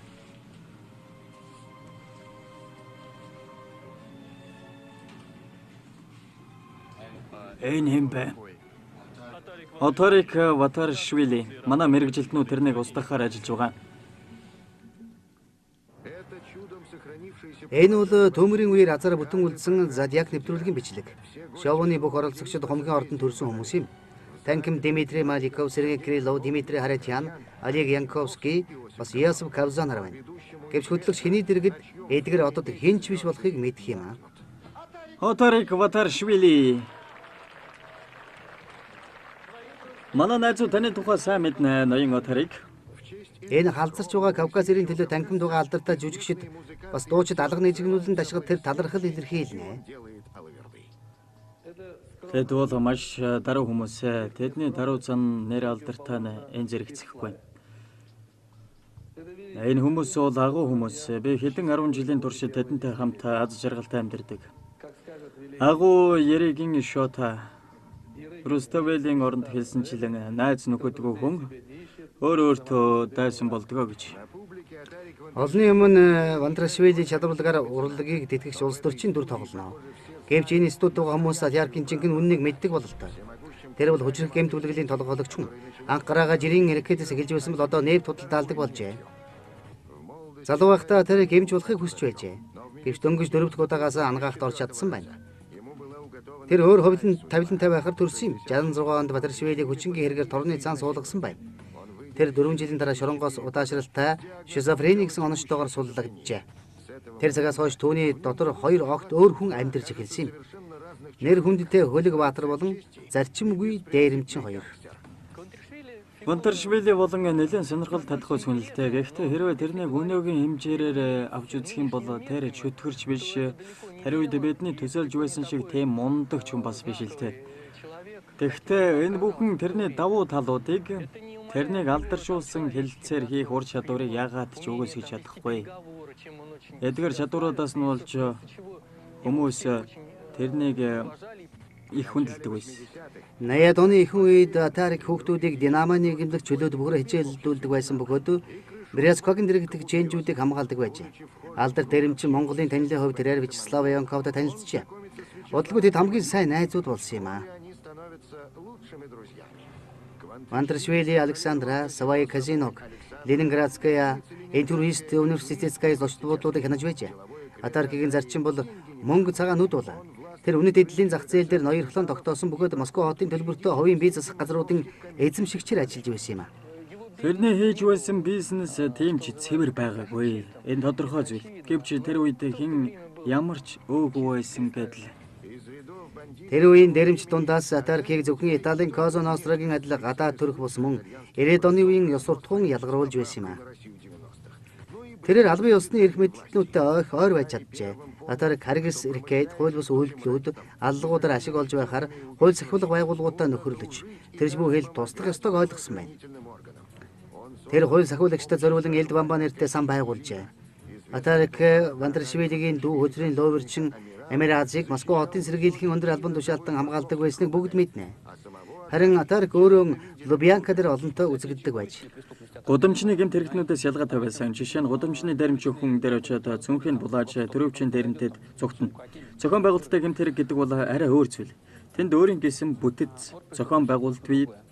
Үүнээс гадна заавал авилгалын хэрэгтэй холбоотой байдаг. Үүнд төрөл бүрийн төрийн албан хаагчид, хууль сахиулах байгууллагын ажилтнууд тэр ажиллагаануудад заавал оролцсон байх учиртай байдаг юм л да. Атарик тулгаач нэр хүнд хэрэггүй байсан. Вантрашвили өөрийн найз Япончгийн шишин дээрээс үүнийг маш сайн ойлгожээ. Тэр өөрийн мэдлэгүй хүчний байгууллагуудын удсан хүүхэлдэй болж хувирсан юм а. Атарик нийгмийн зүтгэлтэн бизнесмен маягаар хуульчлагдахыг хүсч байлаа. Тэр өөрийгөө улс төрч болно гэж мөрөөдөж байсан. Сайн үйлс тарж сайн үйлс хурааж авна. Дараа нь дахин тэрнийг тарина. Маягаар сайн үйлсийг дэлгэрүүлэх болно. Сайн үйлс гэдэг бол өнөөдрийн хүртэл манай эх оронд дутагдж байгаа зүйл. Эх орон маань муу үйлсэд идэгдэж гүйцлээ.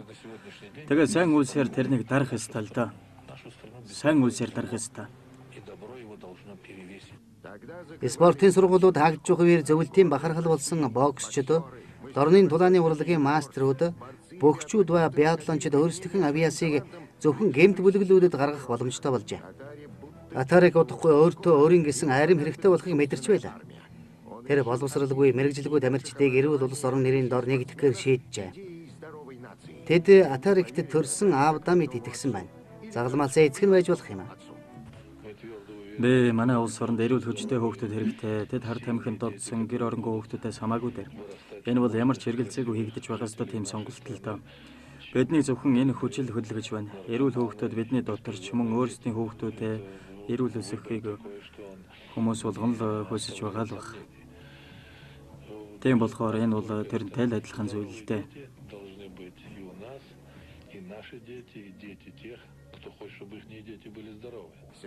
Вячеслав Иванковыг баримжилсан нууц түүхээс.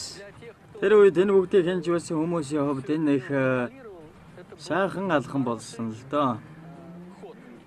Япончиг яаж дэлхийн хамгийн хүчрхэг байгууллагын төлөвлөгөөг нураах шахсан бэ? Иванковыг мөшгөх хэрэггүй. Оросд тэрний хүчрийг олох хүн байгаа. Шавтай Коломоневчтэй ярилцъя. Ноёд бүх зүйл сайхан өрнж байна. Та бүхэнд баяр хүргэе. Виктор Бут 9 сарын 11-ний аллагад ямар хамааралтай вэ? Эрхчлөөтэй байхдаа тэр юуны төлөө сүүлчийн хундгаар өгсөн бэ? Эв нэгдэлтэй сайн зэрэгдсэн нийгэмлэг байгуулахын төлөө. Хэн ямар учраас Шавтая Коломоневчийг хөнөөсөн бэ? Оросын ойд гэмт хэрэгтнүүд сурагчдад юу заадаг байсан бэ? Хүнийг яаж зөв алах вэ? Хаана нь худгалж унгах вэ гэдлээ. Хэн Оросын мапаас цугтаж чадсан бэ? Хэрвээ гинт ямар нэгэн машин дэргэд чинь ирсэн бол эхний шинж тэмдэг гэж ойлгох хэрэгтэй. Нэг бол хурдан хасаад, нэг бол нэмээд тэрнээс мултрахыг хичээнэ. Оросын маф өчигдөр юу хийх чадвартай байсан бэ? Зарим нэгний навсан тэгээд хоёр хүн хөрөөддөг байсан. Бас маргааш юу хийх болов? Түүх ороомог хэлбэртэй байдаг л да. Тамирчдын нийгмийн хамгааллын нийгэмлэгийн ерөнхийлөгчийн хувьд Атарик Вантрашвили Орос орн руу арх тамхи оруулж ирэх асар их хөнгөлт идэлх болжээ. Эдгээр баримт бичгүүдээр анхаараарай. Борис Ельцин өөрийн гарын үсэг зурсан байдаг юм а. Атарик 21-р зуун нэртэй компани байгуулсан бөгөөд ой мод өнгөт металл нефт гадаад руу гаргаж эхэлжээ. Вантрашвилигийн бүлэглэл энэ бизнесээс асар их ашиг олжээ. Гэвч яагаад ерөнхийлөгчийн мэргэлзээтэй намтартай хүнд хөнгөлөлт олгосон юм болоо? Үнэхээр итгэмээргүй боловч Атарикийг Чечений дэрэмчтэй тэмцэхэд тус болно гэж бодож байсан ажээ. Чечен төрийн эргэлт гарсан дараагаар Атарик Вантрашвили өөрийнхөө ашигын нэлээд хэсгийг алдсан байна. Түүнийг Каспийн тэнгисээс нефть олборлож боловсруулдаг компаниудыг зэвсгэлсэн дэрэмчид булан авчээ. Атарик болон түүний цаана байсан Оросын МАП, Оросын төр засаг нэг зорилготой байлаа. Тэд бүгд наримдах улсыг эргүүлэн хяналтанд авч дэлхийг захирагчдад өөрсдийнх нь төлөвлөгөөг хэрэгжүүлэхэд саадуулах ёстой байлаа. Гэвч Вантрашвили ганцаараа энэ бүгдийг хийж чадахгүй нь ойлгомжтой байлаа. Түүний нэр хүнд Оросын бүх хэм төлөвлөгөөлүүдийг нэгдэх гээд хүрэлцэхгүй байсан юм. Харин тэд Иванковын араас дагах байлаа. Энэ бол бодит баримт юм. Жохор Дудаев Чечен төрийн эргэлт хийснээс хойш 193 өдрийн дараа Япончгийг шоронгоос суллахыг Оросын холбооны улсын төрийн дээд шүүхийн орлогч дарга Святослав Меркушев шаарджээ. Колонд байхдаа Иванков 70 анхааруулга авч нийтдээ хагас жилийн сахилгад өнгөрүүлсэн боловч түүнийг сахилга баттай байсан учраас гэсэн үндэслэлээр суллажээ. Иванков дээд шүүхийн орлогч дарга өөрийн гэм буруугүй гэдэгт итгэжээ хэмээн бодсон байна. Бусад хүмүүс Иванковыг улгаач нарын дундын сангийн мөнгөөр эрхчлөө хөдөлж авсан гэж боддог. Гэвч цөөн тооны хүмүүс үннийг мэдэж байсан юм а. Яагаад бидний зэвсэг мөнгө өгсөн Чечений босгочид яагаад удааг болтол Кремлийг нураахгүй байна вэ? КГБ-гийн сүүлчийн арга хэрглэж байна. Тэд өөрсдийнхөө уяатай нохтыг Вантаршвили Япончгийг сулж тавьсан. Та Иванковыг шоронд байгаа гэж хэлсэн биз дээ. Тэр дахин олон жил суух ёстой гэж байсан. Тэр нэг Чечений мафтай тэмцэлдүүлэхээр сулсан. Тэр энийг маш сайн хийсэн.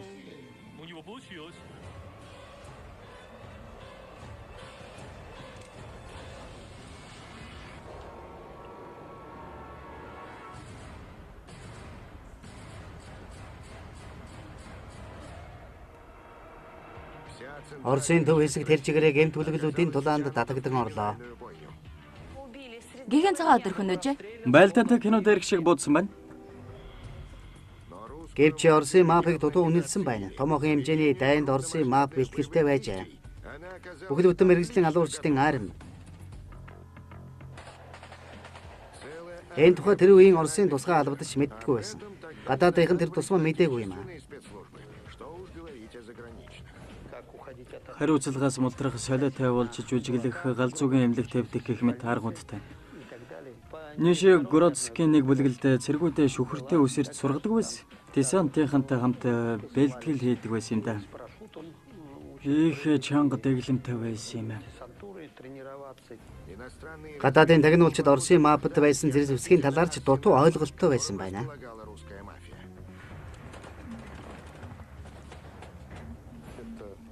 Гарнач шидэгч, Калашниковын автоматууд, дуу намсгагчтай ПМ, мөн ТТ гар буунууд, асролон тооны тайрсан ангийн буунууд гэдэл мен хүртэл байсан. Бүлэгэл болгонд өөрийн гэсэн зэвсгээ нуудаг газрууд бий. Байшингийн подвалд ч юм уу, эсвэл ой модон дотор гэдэл. Оросын маф армийн цэргүүдээс илүү сайн зэвсгэлсэн байсан. Өөрсдөө үнэтэй гадаадын машинуудыг тэд жинхэнэ хуйгт болгож байлаа.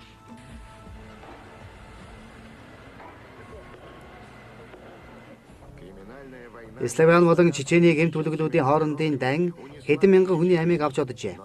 Гэхдээ Оросын мафын зүгээс хамгийн анхны том хохирол нь Атарик Вандаршвилигийн дүү Амире болжээ. Амираныг алгацсны дараагаар Вандаршвили Оросын гэмт бүлэглэлийн элитүүд хүртэл Оросд байх нь аюултай болсныг ойлгожээ. Энэ баримтыг анхудаа зурагтаар үзүүлж байна. Энэ галийн мэдүүлгийг 92 оны 100 Неслотын Шереметьево нисгонгоцны буудалд Вячеслав Иванков өөрийн гараар бүгэлжээ. Тэр анхудаа Оросоос гарч явж байсан бөгөөд энэ баримтанд бичснээр харамсаагүй байна. Амиран Вандаршвилиг хөнөөсний дараагаар Оросын гэмтэргийн ертөнцийн элитүүд хүртэл Оросд үлдэх нь аюултай болсныг бүгд ойлгожээ. Энэ баримтыг анхудаа зурагтаар үзүүлж байна. Энэ галийн мэдүүлгийг 92 оны 100 Неслотын Шереметьево нисгонгоцны буудалд Вячеслав Иванков өөрийн гараар бүгэлжээ. Оросын мафийн загламаасан эцэг Оросоос гарч явахдаа $130 алдан хүзүүний зүйлд ба бөгжтэй байжээ. Иванков Герман руу нисжээ. Гэвч тэрээр Европт ирдэ ганцхан онсон байна. Тэр Берлинээс Нью-Йорк руу нисжээ. Брайтон бичдээр очисон тэрээр гадаадаар нэг ч үг хэлж чадахгүй байсан боловч гэртээ байгаа юм шиг байсан байна. Иванков тэр үед өөрийнхөө амь насанд санаа зовсон учраас өрсөлдөгч бүлэглүүдийн өшөө авалтаас зугтсан гэж хүмүүс боджээ. Гэвч үүнд итгэхэд бэрх юм аа. Учир нь тэр бүх насаараа амь өрсөж тэмцэлдсэн хүн. Би сэтгцэн эмнэлэгт байсан. Нэг үгээр тэр бол хатуу эмнэлэгтээ тусгай эмнэлэг шорон байсан юм. Би тамлан зуух бүх төрлийн эмчилгээг давж гарсан. Би үе олноор нь 20 төв торигдож үзсэн. Өөрөөр нэрлэх арга алгадаа. Тийм л байсан юм чинь. Тийм юм бол Иванков яах гэж улс орныг орхиж явсан юм бэ? Тэр яаж хөлийн дээс алхаж гарав? Шүүхийн ялын тогтоолтой хүнд хэн уран улсын хэлийг давхад нь туслав. Манай мөрдлөг эдгээр нууцын учрыг олох болно. Вячеслав Иванковыг баривчилсан нууц түүхээс. Тэр үед энэ бүгдийг хянаж байсан хүмүүсийн хувьд энэ их сайхан алхам болсон. Япончиг яаж дэлхийн хамгийн хүчрхэг байгууллагын төлөвлөгөөг нураах шахсан юм бэ? Иванковыг мөшгөх хэрэггүй. Орос тэрний хүчрэг олох хүн байгаа. Шавтай Колманевчтай ярилцсанаа. Ноёд бүх зүйл сайхан өрнж байна. Та бүхэнд баяр хүргэе. Виктор Бут 9 сарын 11-ний аллагад ямар хамааралтай байна? Эргчлөөтэй байхдаа тэр юуны төлөө сүүлчийн хундгаа өргөсөн юм бэ? Хэв нэгдэлтэй сайн цэрэгдсэн нийгэмлэг байгуулахын төлөө. Хэн ямар учраас Шаптая Калмановичийг хөнөөсөн бэ? Оросын ойд гэмтэрэгтнүүд сурагчдад юу заадаг байсан бэ? Хүнийг яаж зөв болох вэ? Хаана нь худгалах вэ гэдэл. Хэн Оросын мааваас зугтаж чадсан бэ? Хэрвээ гинт ямар нэгэн машин дэргэд чинь ирсэн бол эхний шинж тэмдэгэ гэж ойлгох хэрэгтэй л дээ. Нэг бол хурдаа хасаад, нэг бол нэмээд тэрнээс мултрахыг л хийж энэ. Оросын маав өчигдөр юу хийх чадвартай байсан бэ? Зарим нэгний навсан тэгээд хоёр хүн хөрөөддөг байсан. Мөн тэд маргааш юу хийх бол? Түүх оромог хэлбэртэй байдаг л дээ.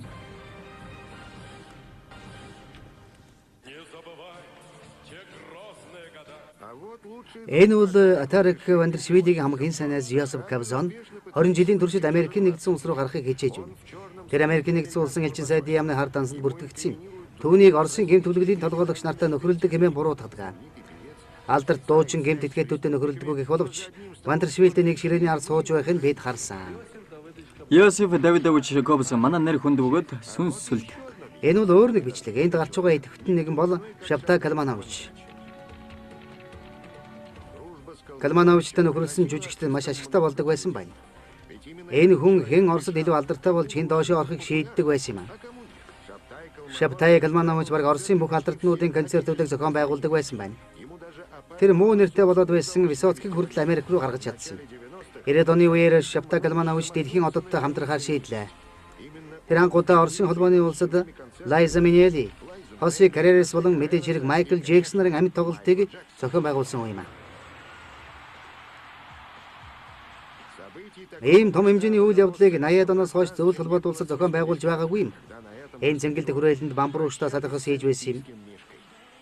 Калманович энэ концертыг зохион байгуулсан дараагаар түүний дээрээс мөнгөн бороо орно гэдгийг мэдэж байсан. Тийм учраас тоглолтын дундуур жинхэнэ бороо орох үеэр Майкл сарны явалтаар явахын оронд энх үеэр Калманович техникийн ажилтнад концертыг ямар ч үнээр хамаагүй аврахыг тушааж байсан байна. Гартаан алчуур барьж Поп хааны хөл доор саатуулсан эдгээр хүмүүс Калмановичд $4 сая олоход нь тус болжээ. Энэ тухай олон хүн мэддэггүй боловч Майкл Джексоны Москвад хийсэн тоглолт болохоос хэдхэн сарын өмнө Шаптай Калманович Израилийн шоронд хоригдож байжээ. Дүүнийг зөвлөлт холбоот улсын тагнуул гэж буруутган 9 жилийн ялаар шийдэгсэн юм. Оросын холбооны улсын дээд шүхэн орлогч дарга Сибирийн колоноос хугацаанаас өмнө Япончгийг сахилга баттай байсан гэх үндэслэлээр суллахыг шаардлагыг санаж байна.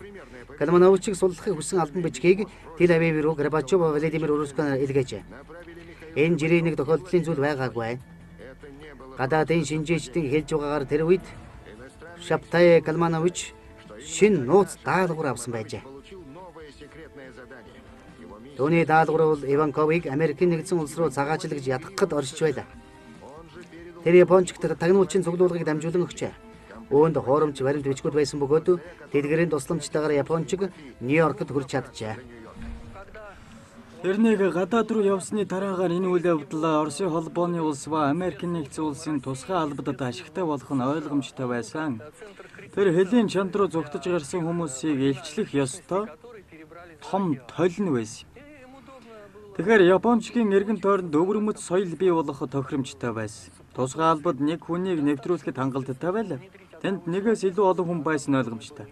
Тэднэр дамжуулан юу болж байгааг бүгдийг хянах боломжтой болчихсон.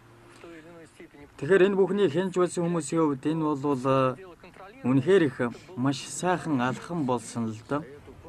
Энэ тусламжийн төлөө хууль сахиулах байгууллагууд Калмановичийн алт бриллиант ба зэвсгийн хууль бус 8-аг нүдэн ханаад өнгөрүүлжээ. Хожим тэрээр Оросын шоу бизнесийг нийслэлийн захуудыг атгсан бөгөөд өөрийнхөө хамгийн дуртай хобби сагсан бөмбөгт илүү цаг зав гаргах боломжтой болжээ. Түүний санхүүгийн дэмжлэгтэйгээр хилээд Литовын Žalgiris Европын авраг болсон бөгөөд дараа нь Москвагийн Спартак 4 удаа авраг болж байлаа. Мэргэжилтнүүд Япончгийн Америк руу гарсан КГБ-гийн тагнуулын төв газрын эсрэг хийсэн хамгийн зөв бөгөөд ашигтай алхам гэж үзсэн байна. Иванков шиг хүн хаанч утсан гэсэн тэр бүгдийг шууд атгандан оруулдаг байсан юм. Дайсны артаад ийм хүнтэй байх маш хэрэгтэй байлаа.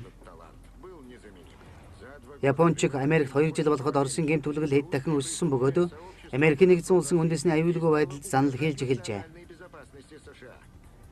Холбооны мөрдөх төвчөөний мэдээллээр 1995 онд Якузагийн гишүүдийн тоо 35,000, Коза Нострагийнх 43 мянга. Оросын МАФ анхаараарай 140 мянга болсон байжээ. Би энд хинтэй ч харилцаж байгаагүй. Харилцааны хүрээ маш хумигдмал. Миний хамтран амьдарч байсан эмэгтэй бидний хүү Гэвч Иванков өөрийгөө буруу утгаж баримтлах шалтгаан өгөхгүй л байлаа. Хуулийн хүрээнд тэр цэвэрхэн байсан. би өөрийнхөө ажлыг хийж байсан. Тэр нь би өөрийнхөө солиослолыг бичиж байсан гэсэн үг. Гэвч тэр Масанчуудын нууц бизнес бол хард амхны бизнесийг бараг гартан оруулаад байсан. Америкийн нэгдсэн улс Афганистанд 13 жилийн туршид удаан үргэлжилж байгаа дайныг хийсээр байгаа. Афганистан дэлхийн нийт опиумын намуу цэцгийн 70% гаргадаг. Тусгай албад түүний алхам нэгмэрийг ажиглаж утсын жагнж байсан бөгөөд эх оронтойгоо ярьж байхдаа Иванков тусгай албадын айдсыг хүргэсэн нэгэн өгүүлбэр хэлжээ.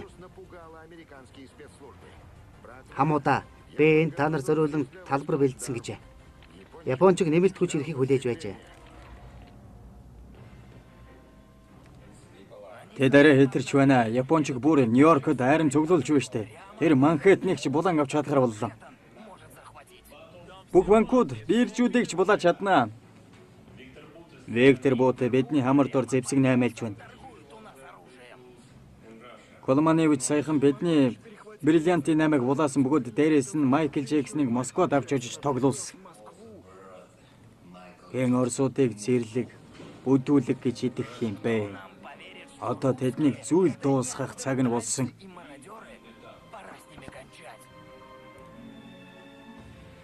1994 оны 4-р сарын 5-ны өдөр 17 цаг 40 минутанд Москва хотын Краснопресненскийн хаалганы ойролцоо Дарак Вандршвилийг хөнөөжээ. Мэргэн буудагч 3 удаа буудсан бөгөөд сум гэмт хэргийн ертөнцийн толгойлогчийн чамар хай хүзүү бас үрхэн тусчээ. Ямар ч аврал байхгүй.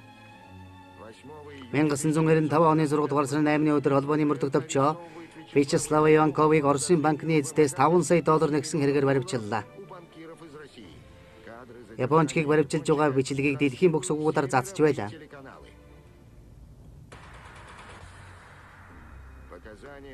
Япончгийн эсрэг мэдүүлгүүдийг Александр Волков, Владимир Волошинаар өглөө. Тэд бол дампуурсан банк болох чараагаас $80 сая зээл авсан хүмүүс юм.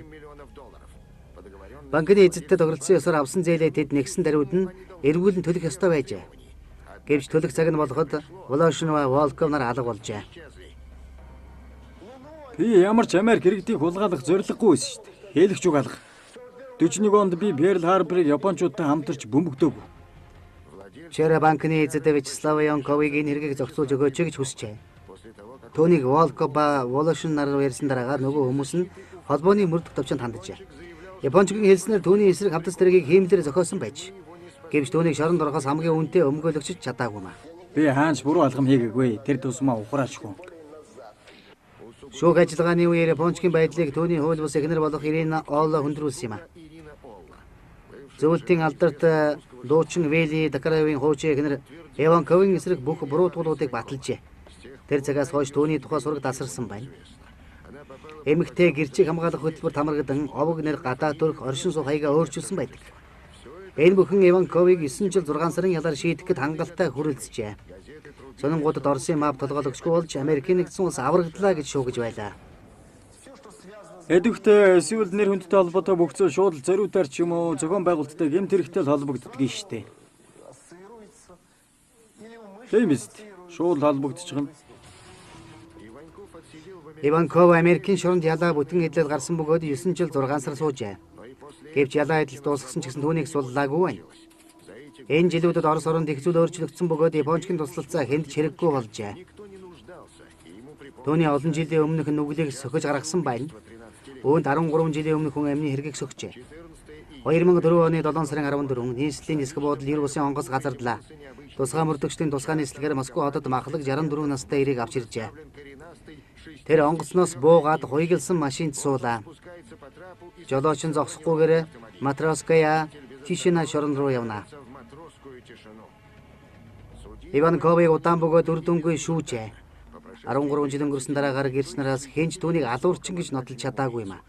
Одоо л нэг Японч эргчлөөтэй болжээ. Би хөрөндөө ирлээ. Миний хувьд энэ маш том баяр. Агуул явдал. Би та бүхнийг бүгдийг харж байна. Миний хувьд энэ ч гэсэн баяр. Ягд гэвэл та нар миний орны иргэд. Та бүхэн Оросын ард түмний охид өвгөө шүү. Бэж гэсэн бас нэг хэсэг нь. Вячеслав Иванковыг баримчилсан ус түүхээс. Тэр үед энэ бүгдийг хянж байсан хүмүүсийн хувьд энийх сайхан алхам болсон л доо. Япончууд яаж дэлхийн хамгийн хүчирхэг байгууллагын төлөвлөгөөг нураах шахсан юм бэ? Иванковыг мушгих хэрэггүй. Оросууд тэрний учрыг олох хүн бий. Шабтай Коломаневичтэй ярилцъя. Ноёдо бүх зүйл сайхан өрнөж байна. Та бүхэнд баяр хүргэе. Виктор Бут 9 сарын 11-ний аллагад ямар хамааралтай вэ? Эрэгчлөөтэй байхдаа тэр юуны төлөө сүүлчийн хундагар өгсөн юм бэ? Эв нэгдэлтэй сайн цэрэгдсэн нийгэмлэг байгуулахын төлөө. Хэн ямар учраас Шавтая Калмановичийг хөнөөсөн бэ? Оросын ойд гэнтэрэгтнүүд сурагчдад юу заадаг байсан бэ? Хүнийг яаж зугаалах вэ? Хаана нь хотголох хэрэгтэй вэ гэдэл. Хэн Оросын мапаас зүгтэж чадсан бэ? Хэрвээ гэнтгийн ямар нэгэн машин дэргэд чинь нэрсэн бол эхний шинж тэмдэгэ гэж ойлгох хэрэгтэй. Нэг бол хурдаа хасаад, нэг бол нэмээд тэрнээс мултрахыг л хичээх болно доо. Оросын мап өчигдөр юу хийх чадвартай байсан бэ? Зарим нэгний навсан тэгээд хоёр хүн хөрөөддөг байсан. Мөн тэд маргааш юу хийх бол?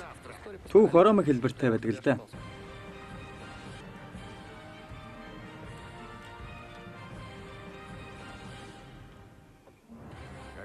Эрен 3 онд Атарик Вандрашвилиг алсны дараагаар 95 онд Вячеслав Иванковыг торны цан суулгасны дараагаар Виктор Бут Арабын нэгдсэн Эмиратаас яралдаа явж Москвагийн ойролцоо нүүж иржээ. Гэвч Жорж Буш Бутын банкнд дах бүх данснуудыг хөлдөөөхийг тушаасан дараагаар тэр хүнд байдалд орсон юм. Интерполын мөрдөгч Зевсгийн бароныг Оросоос ашигтай 8 хийх нэрээр гаргаж чаджээ. Интерполын мөрдөгчд Виктор Буттай Колумбийн босгочдын дүрээр уулзсан байна. Тэд түүнээс хэд хэдэн байлдааны нэстэг зэрэг худалдахыг хүсжээ. Хэлэлцээрийн явцад аудио бичлэг хийсэн нь ялыг батлах цорын ганц нотлох баримт болсон юм а. Зевсгийн 8 энэ зевсгийн Пучингийн цогцлбор РПЖ газар агаар ангиллын цогцлборууд байна. Хэлэлцээр Бангкокд болж байсан учраас Виктор Бут мөрдөн байцаалтын үеэр Тайландын шоронд хоригджээ. Ял нь инээ түргэн байсан гэж шинжээчид ярьж байна. Америкийн талд эргэлзээтэй аудио бичлэгээс өөр нотлох баримт байгаагүй юм. Тэр үед Николас Кейжийн гол дүрдэн тоглосон Оросын Зевсгийн 8-ны тухай кино дэлгэцээр гарч эхэлжээ. Винтопо, гранат, ура! Сум, экву, гранат. Энэ кино олон нийтийн үзэл бодолд их нөлөөлсөн байна. Харин Тайландын шүүх энэ үзэл бодолд автагдсан гэж шинжээчид үзэж байна. Виктор Бутыг Америкийн нэгдсэн улс руу шилжүүлжээ. Ашгүй нэг бут бидний гарт орлоо. Иванковыг мушгих хэрэггүй. Оросууд тэрний учрыг олох хүн байгаа штэ. Шабтай Коломаневичтэй ярилцсанаа. Ноёдо бүх зүйл маш сайн хэрэгжиж байна. Та бүхэнд баяр хүргэе.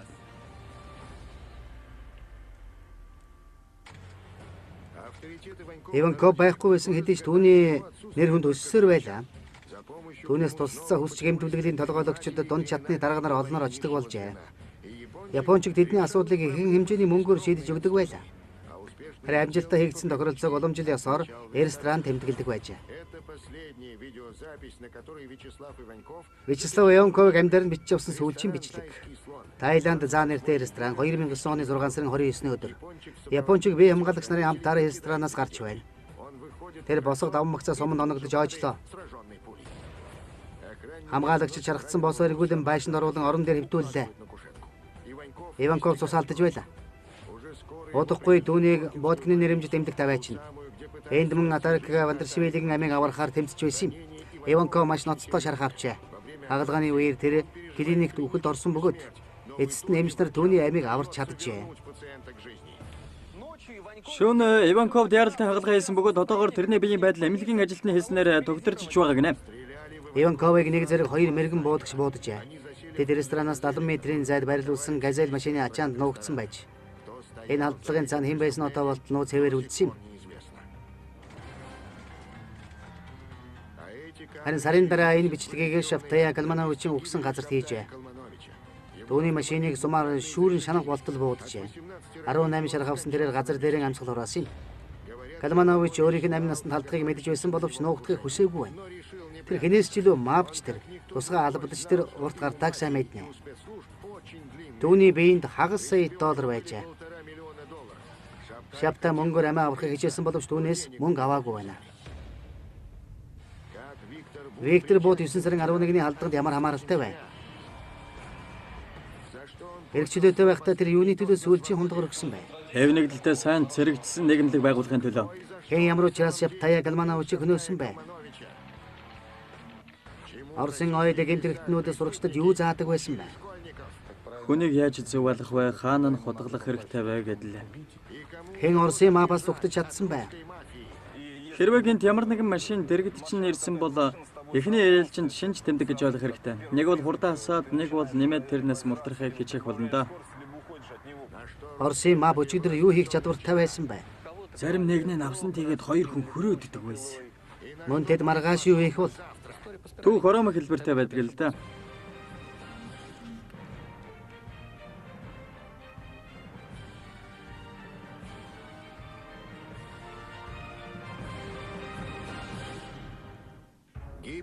Калмановичийн өхлийг хойшлуулж болох байлаа. Золгүй явдал нэр хүнтэй бизнесменийн жолооч маш их буруутай гэж Виктор Гүнэн хэлж байна. Тэр 5 жилийн турш өөрөө дээрэмчдээс нуугдж байжээ. Зэрэгэлдээ урсгалаар явж байгаа машинуудтай зэрэгцэхгүй байхыг хичээх хэрэгтэй. Ямар нэгэн машин дэргэд чинь зэрэгчиж ирсэн бол шууд л анхны шинж тэмдэг гэж ойлгох хэрэгтэй л дээ. Нэг бол хурдаа нэмж холдох хэрэгтэй, нэг бол хурдаа хасч тэрнээс холдох хэрэгтэй л дээ.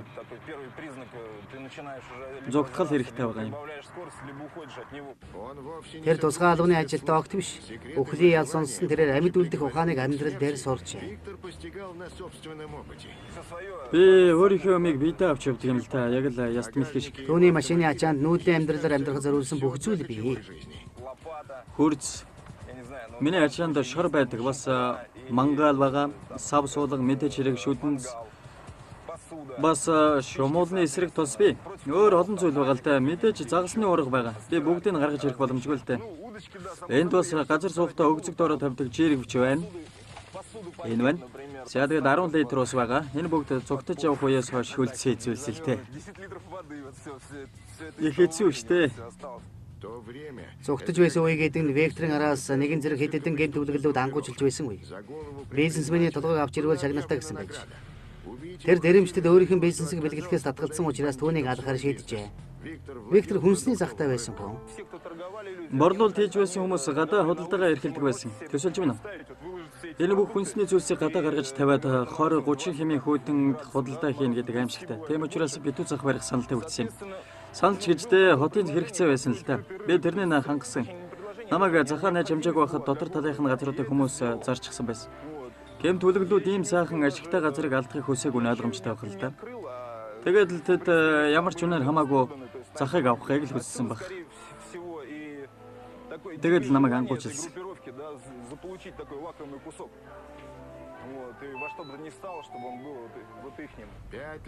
Ямар ч хэтрүүлгүйгээр Виктор 5 жил машин дотор амьдарчээ.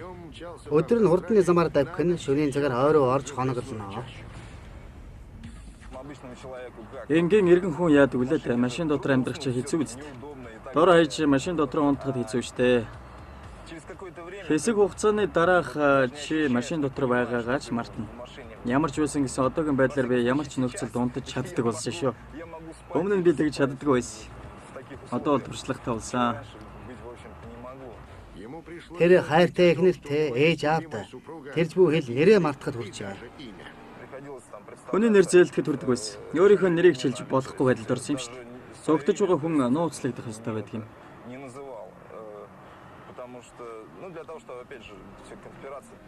Тэр ганцхан зүйлийг байнга санаж явах хэрэгтэй болсон юм аа. Машины чинь түлш байнга дүүрэн байх ёстой. Үе шатхан түгэх газраар орж түлшээ дүүргэдэг болсон. Шинэ сонингуудаас Виктор Оросын мап хэрхэн өмнөд Америкт, Европт хэн нэг цааш нь харуулсан тухай уншдаг байлаа. Энэ үед Виктор Москвагийн ойролцоох ойд нуугдж байсан бөгөөд өөрийн өнөө маргаашгүй олно гэж айж байсан. Та нар мэдээж зөвхөн хамтын санхүүгийн ашиг сонирхолтой байгааг үгдүүлсэн баха. Жишээлбэл Челябинскийн нэг бүлэгэл байсан. Тэд жишээ нь Унгорт өрсөлдөгч нарын онгоцыг дэлбэлж байх жишээтэй. Тэднийг мэхэлсэн хүмүүс зугтаж нуугдахыг хичээсэн. Мөрөө бол зугтааж байсан боловч тэд олдог бөгөөд айлган сүрдүүлэх үйл ажиллагаа зохион байгуулдаг. Будапешт хотын нисэх бодолд онгоц дэлдэлсэн. Үүгээр тэд бид урт гартай хаанч байсан та нарыг олно гэдгийг хэлдэг. Тэр том хотуудаас хол байх үед ямар ч аюулгүй байсан. Виктор том хотууд руу ердөө хэдхэн удаа орох хэрэгтэй болсон. Тэр үед нь тэрнийг шууд олжчихдаг байсан байна. Москвад намайг мушгиж байсан хүмүүстэй таарсан. Замын төвчрээнд орж болохгүй. Өөр ягнээгээр явж болохгүй гэдг нь ойлгомжтой болсон. Саранскаас шүн гарч байхдаа намайг алах гэж ирсэн хүмүүстэй халз тулгарсан. Аль болох цөөн хүмүүстэй уулзах хэрэгтэйг ойлгосон л да. Тэгээд шиний тухай мэдээлэл ямар нэг байдлаар огт тархах эсвэг ойлгосон. Маш чанд нууцлалтай байх хэрэгтэй юм. Чтобы тебя не могли там никак выдать, и информация о тебе не могла уйти куда-то. Виктор бараг бүх дэрэмжтэг шоронд хийсэн гэдгийг дуулсныхаа дараа төрөлх хоттой эргэж иржээ. Тэр үед түүний захыг хэдэн удаа дамжуулан зарсан байжээ. Өнөөдөр Виктор анх удаага зах дээр ирж зүрхэллээ. Ариг зардаг, мах зардаг хэсгүүдийг тусдан зарсан байгаа юм л да. Тэр цагаас хойш ганц ч удаа засвар хийгээгүй байна. Их л муухай болж таа. Зах хэвээрээ боловч хүмүүс нь өөрчлөгдөжээ. Их өөрчлөгдөжээ. Ялангуяа залуучууд их өөр болсон байна. Өмнө нь бид дээрэмчдийн анхаарлыг татахын тулд даруухан байхыг хичээдэг байсан юм л да.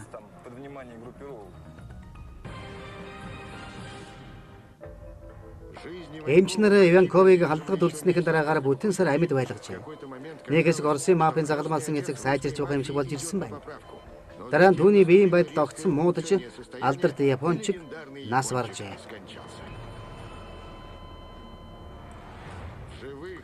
Мэргэжилтнүүдийн Оросын мафийн генералууд гэж нэрлэдэг хүмүүсээс өвхөн Виктор Бууд амьд үлджээ. Оросын иргэн нэг бус удаа өөрийнхөө хэргийг Америкийн нэгдсэн улсын тусгай албад хоромжоор зохион байгуулсан гэж хэлж байсан юм. Тэр өөрийн бүх насаар нь дуугуулах гэсэн Америкийн нэгдсэн улсын дөрвөн том албан тушаалтнуудын нэрийг илчлэхэд бэлэн байгаагаа хэлжээ. Тэр Жорж Бушийн тухай ярьж байгаа юм биш үү? Оросын Зевский нэмэ чи ямар нууц мэдж авсан болоо. Бараг хүн болгон гартаа долларын дэвсгэрт барьж үдсэн байх. Гэвч цөөн тооны хүмүүс долларын дэвсгэрт хэдэн жилийн туршид Америкийн нэгдсэн улсын эзэмшил байхаа болсныг мэднэ. Энэ бол Оросын 50 рубль. Энэ бол эзэмшигчийн гарын үсэг. Оросын банкны мөнгөнд тэмдэгт. Ийм тэмдэглэгээ 100, 500, 1000, 5000 рублийн дэвсгэрүүд дээр байдаг. Дэвсгэрт нэг бүр нь Оросын холбооны улсын эзэмшил. Харин Америкийн нэгдсэн улсын доллар дээр юу гэж бичсэн байдаг вэ? 1 долларын дэвсгэр дээр холбооны нөөцийн эзэмшил гэж бичсэн. 10 долларын дэвсгэр дээр мөн холбооны нөөцийн эзэмшил гэж бичсэн. Дэвсгэрт болгон дээр ингэж бичсэн байгаа. Тэгвэл холбооны нөөцийн систем гэдэг нь юу юм бэ? 2008 оны санхүүгийн хямрал сүүлийн 99 жилийн туршид болж байсан хямралуудын нэгэн адилаар Америк нэгдсэн улсын холбооны нөөцийн систем гэдэг байгууллагын буруугаас болж үүссэн байдаг. Холбооны нөөцийн систем гэдэг нь өнгөрсөн зууны эхэнд 8% банк нийлээд долларыг хэвлэдэг хэвлэх төхөөрөмжийг хөвчилж аваад хамгийн хүчрхэг эдийн засагтай улс орны хувийн мөнгөнд дэвсгэрт ба тусгаар тогтнолын булан авчээ. Ийм зүйл дэлхийд анх удаа тохиолдсон. Дахин гарч байгаагүй. Америк нэгдсэн улс шиг том хорон сайн дураараа мөнгө хэвлэх эрхийг холбооны нөөцийн систем гэдэг хувийн байгууллагад шилжүүлсэн том алдаа болчихсон л даа. Холбооны нөөцийн системийн удирдагчид Германаас гаралтай еврей гэр бүлүүдийн үр сад байгаа. Тэд гавл ба яс нартай масаанчуудын нийгэмдгийг байгуулсан юм. Үүнд Оппенгеймерийн Варбургууд, Шибүүд, Ротшильдийн багтдаг. Холбооны нөөцийн систем үүсгэн байгуулагчдын нэг нь Ротшильдийн гэр байсан. Хэрвээ надад мөнгө хэвлэх боломж өгөх юм бол энэ улсад хэн ямар хууль баталж байгаа нь огт хамаагүй гэсэн байдгийг. Хэвлэх төхөөрөмжийг эзэмшигчид Америкийн нэгдсэн улсын сүүлийн засгийн газрыг бүрдүүлдэг. Нууц нийгэмдгийн гишүүд тэд мөнгөн тэмдэгтийн хэм маягт хэдэн том өөрчлөлтүүдийг оруулсан байна. Америк нэгдсэн улсын үндэслэгчид нь масончууд байсан нууц бишээ. Тэм учраас бүх бэлэг тэмдгүүдийг үүнээс сэдвлэн бүтээсэн шүү дээ. Ногоон дэвсгэрүүд дээр юуг нууцлсан байдгийг болоо. Энэ бол орой дээр нь нууц зурсан, суурьнд нь бичиг бичсэн пирамид байна. Олон хүн энэ онцгойг ингэж тайлбарладаг. Нүд бол эртний Египтийн харгас бурхан Хорих. Доод талд нь тэгшөнцөгт пирамид байна. Мэргэжилтнүүдийн үзэж байгаагаар энэ бол хүн төрөлхтний эд баялагийг хуваах систем юм байна. Дэлхийн хүчирхэг эзэд оргилд нь байдаг. Тэд маш цөөн. тэдний төлөө боолууд хөдөлмөрлөдөг. Тэд суур хэсэгт байрлана. Тэд олон. Пирамидын доор Новус Ордо Склорум гэсэн бичээс байна. Латин хэлнээс орчуулах юм бол дэлхийн шин тогтолцоо гэсэн утгатай өгүүлбэр. Оросын мап бараг 200 жилийн турш дэлхийг өөрийнхөө ашиг сонирхлын төлөө өөрчилж байгаа хамгийн хүчрэг байгууллагын зам зогсжээ. 2000 оны ихэр бүх шинжээчдэд Америкийн нэгдсэн улсын эдийн засагт түүхэнд байгаагүй тийм том хямрал нүүрлэж байгааг анхааруулсан юм а. Гадаад өрн 100 тэрбум холд авчээ. Хөрөнгө оруулагчид Америкийн нэгдсэн улсаас өрөө төлөхийг шаардна гэж мэдэгджээ. Гэвч 9 сарын 11-ний өглөө тэд шийдвэрээ өөрчилсөн байна.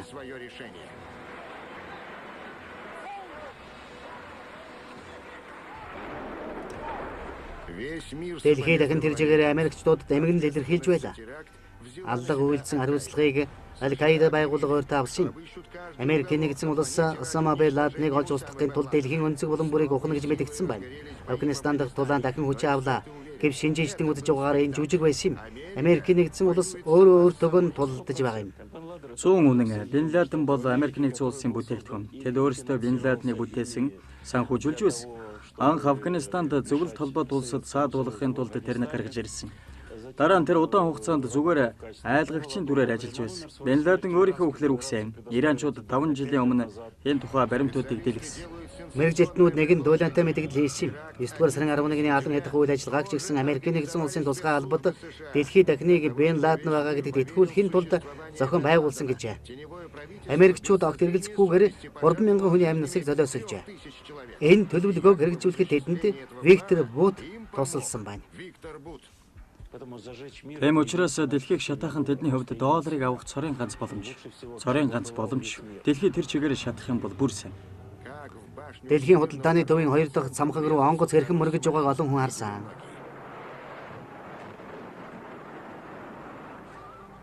Гэвч эхний цамхагийг юу мөргсөн бол?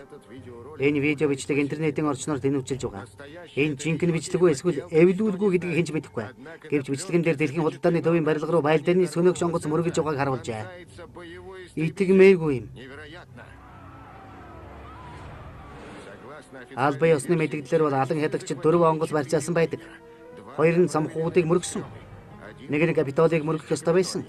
Гэвч зорчигчид алан хядагчдын аюулгүй болгож онгоцыг талд буулгасан. Харин 400 дугаартай онгоц Пентагоныг мөргөх ёстой байсан. Пентагоны нэг жигүүр тэр чигээрээ устсан байлаа.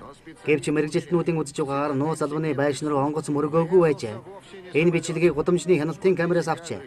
Энэ цагаан объектыг онгоц гэхэд жижигхэн байна. Харин далавчид буужинтай илүү төстэй харагдана. Харин энэ бичлэгийг орон нутгийн сэтгүүлчид дэлбэрэлт болсноос хэдхэн минутын дараа хийжээ.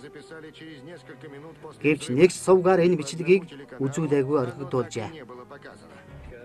Би Пентагоны тэр байшинг далавчид буужин очиж мөрөхийг харсан. Хүчтэй дэлбэрэлт болсон.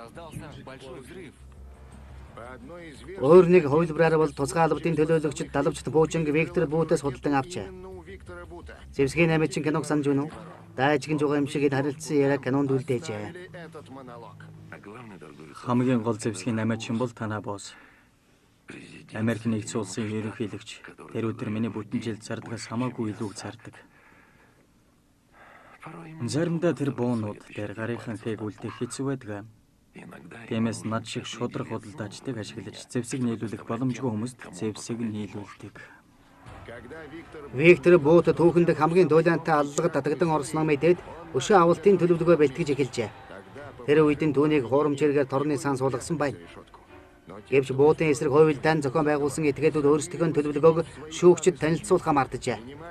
25 жилийн ялуу өгсөн нь Бутад хөгшөрсөн ч гэсэн наранд амьдрах боломж олгож байна. Харин өшөө авалтыг торны цаанаас хийх боломжтой. Виктор Бутын хэрэг Оросын маф гэдэг үгэд дурддагдсан хамгийн сүүлчийн дуйлан тэрэг болоогүй нь ойлгомжтой. Түүнийг баримтлахаас 1-7 хоногийн өмнө Виктор Бут ийм хундганы үг хэлжээ.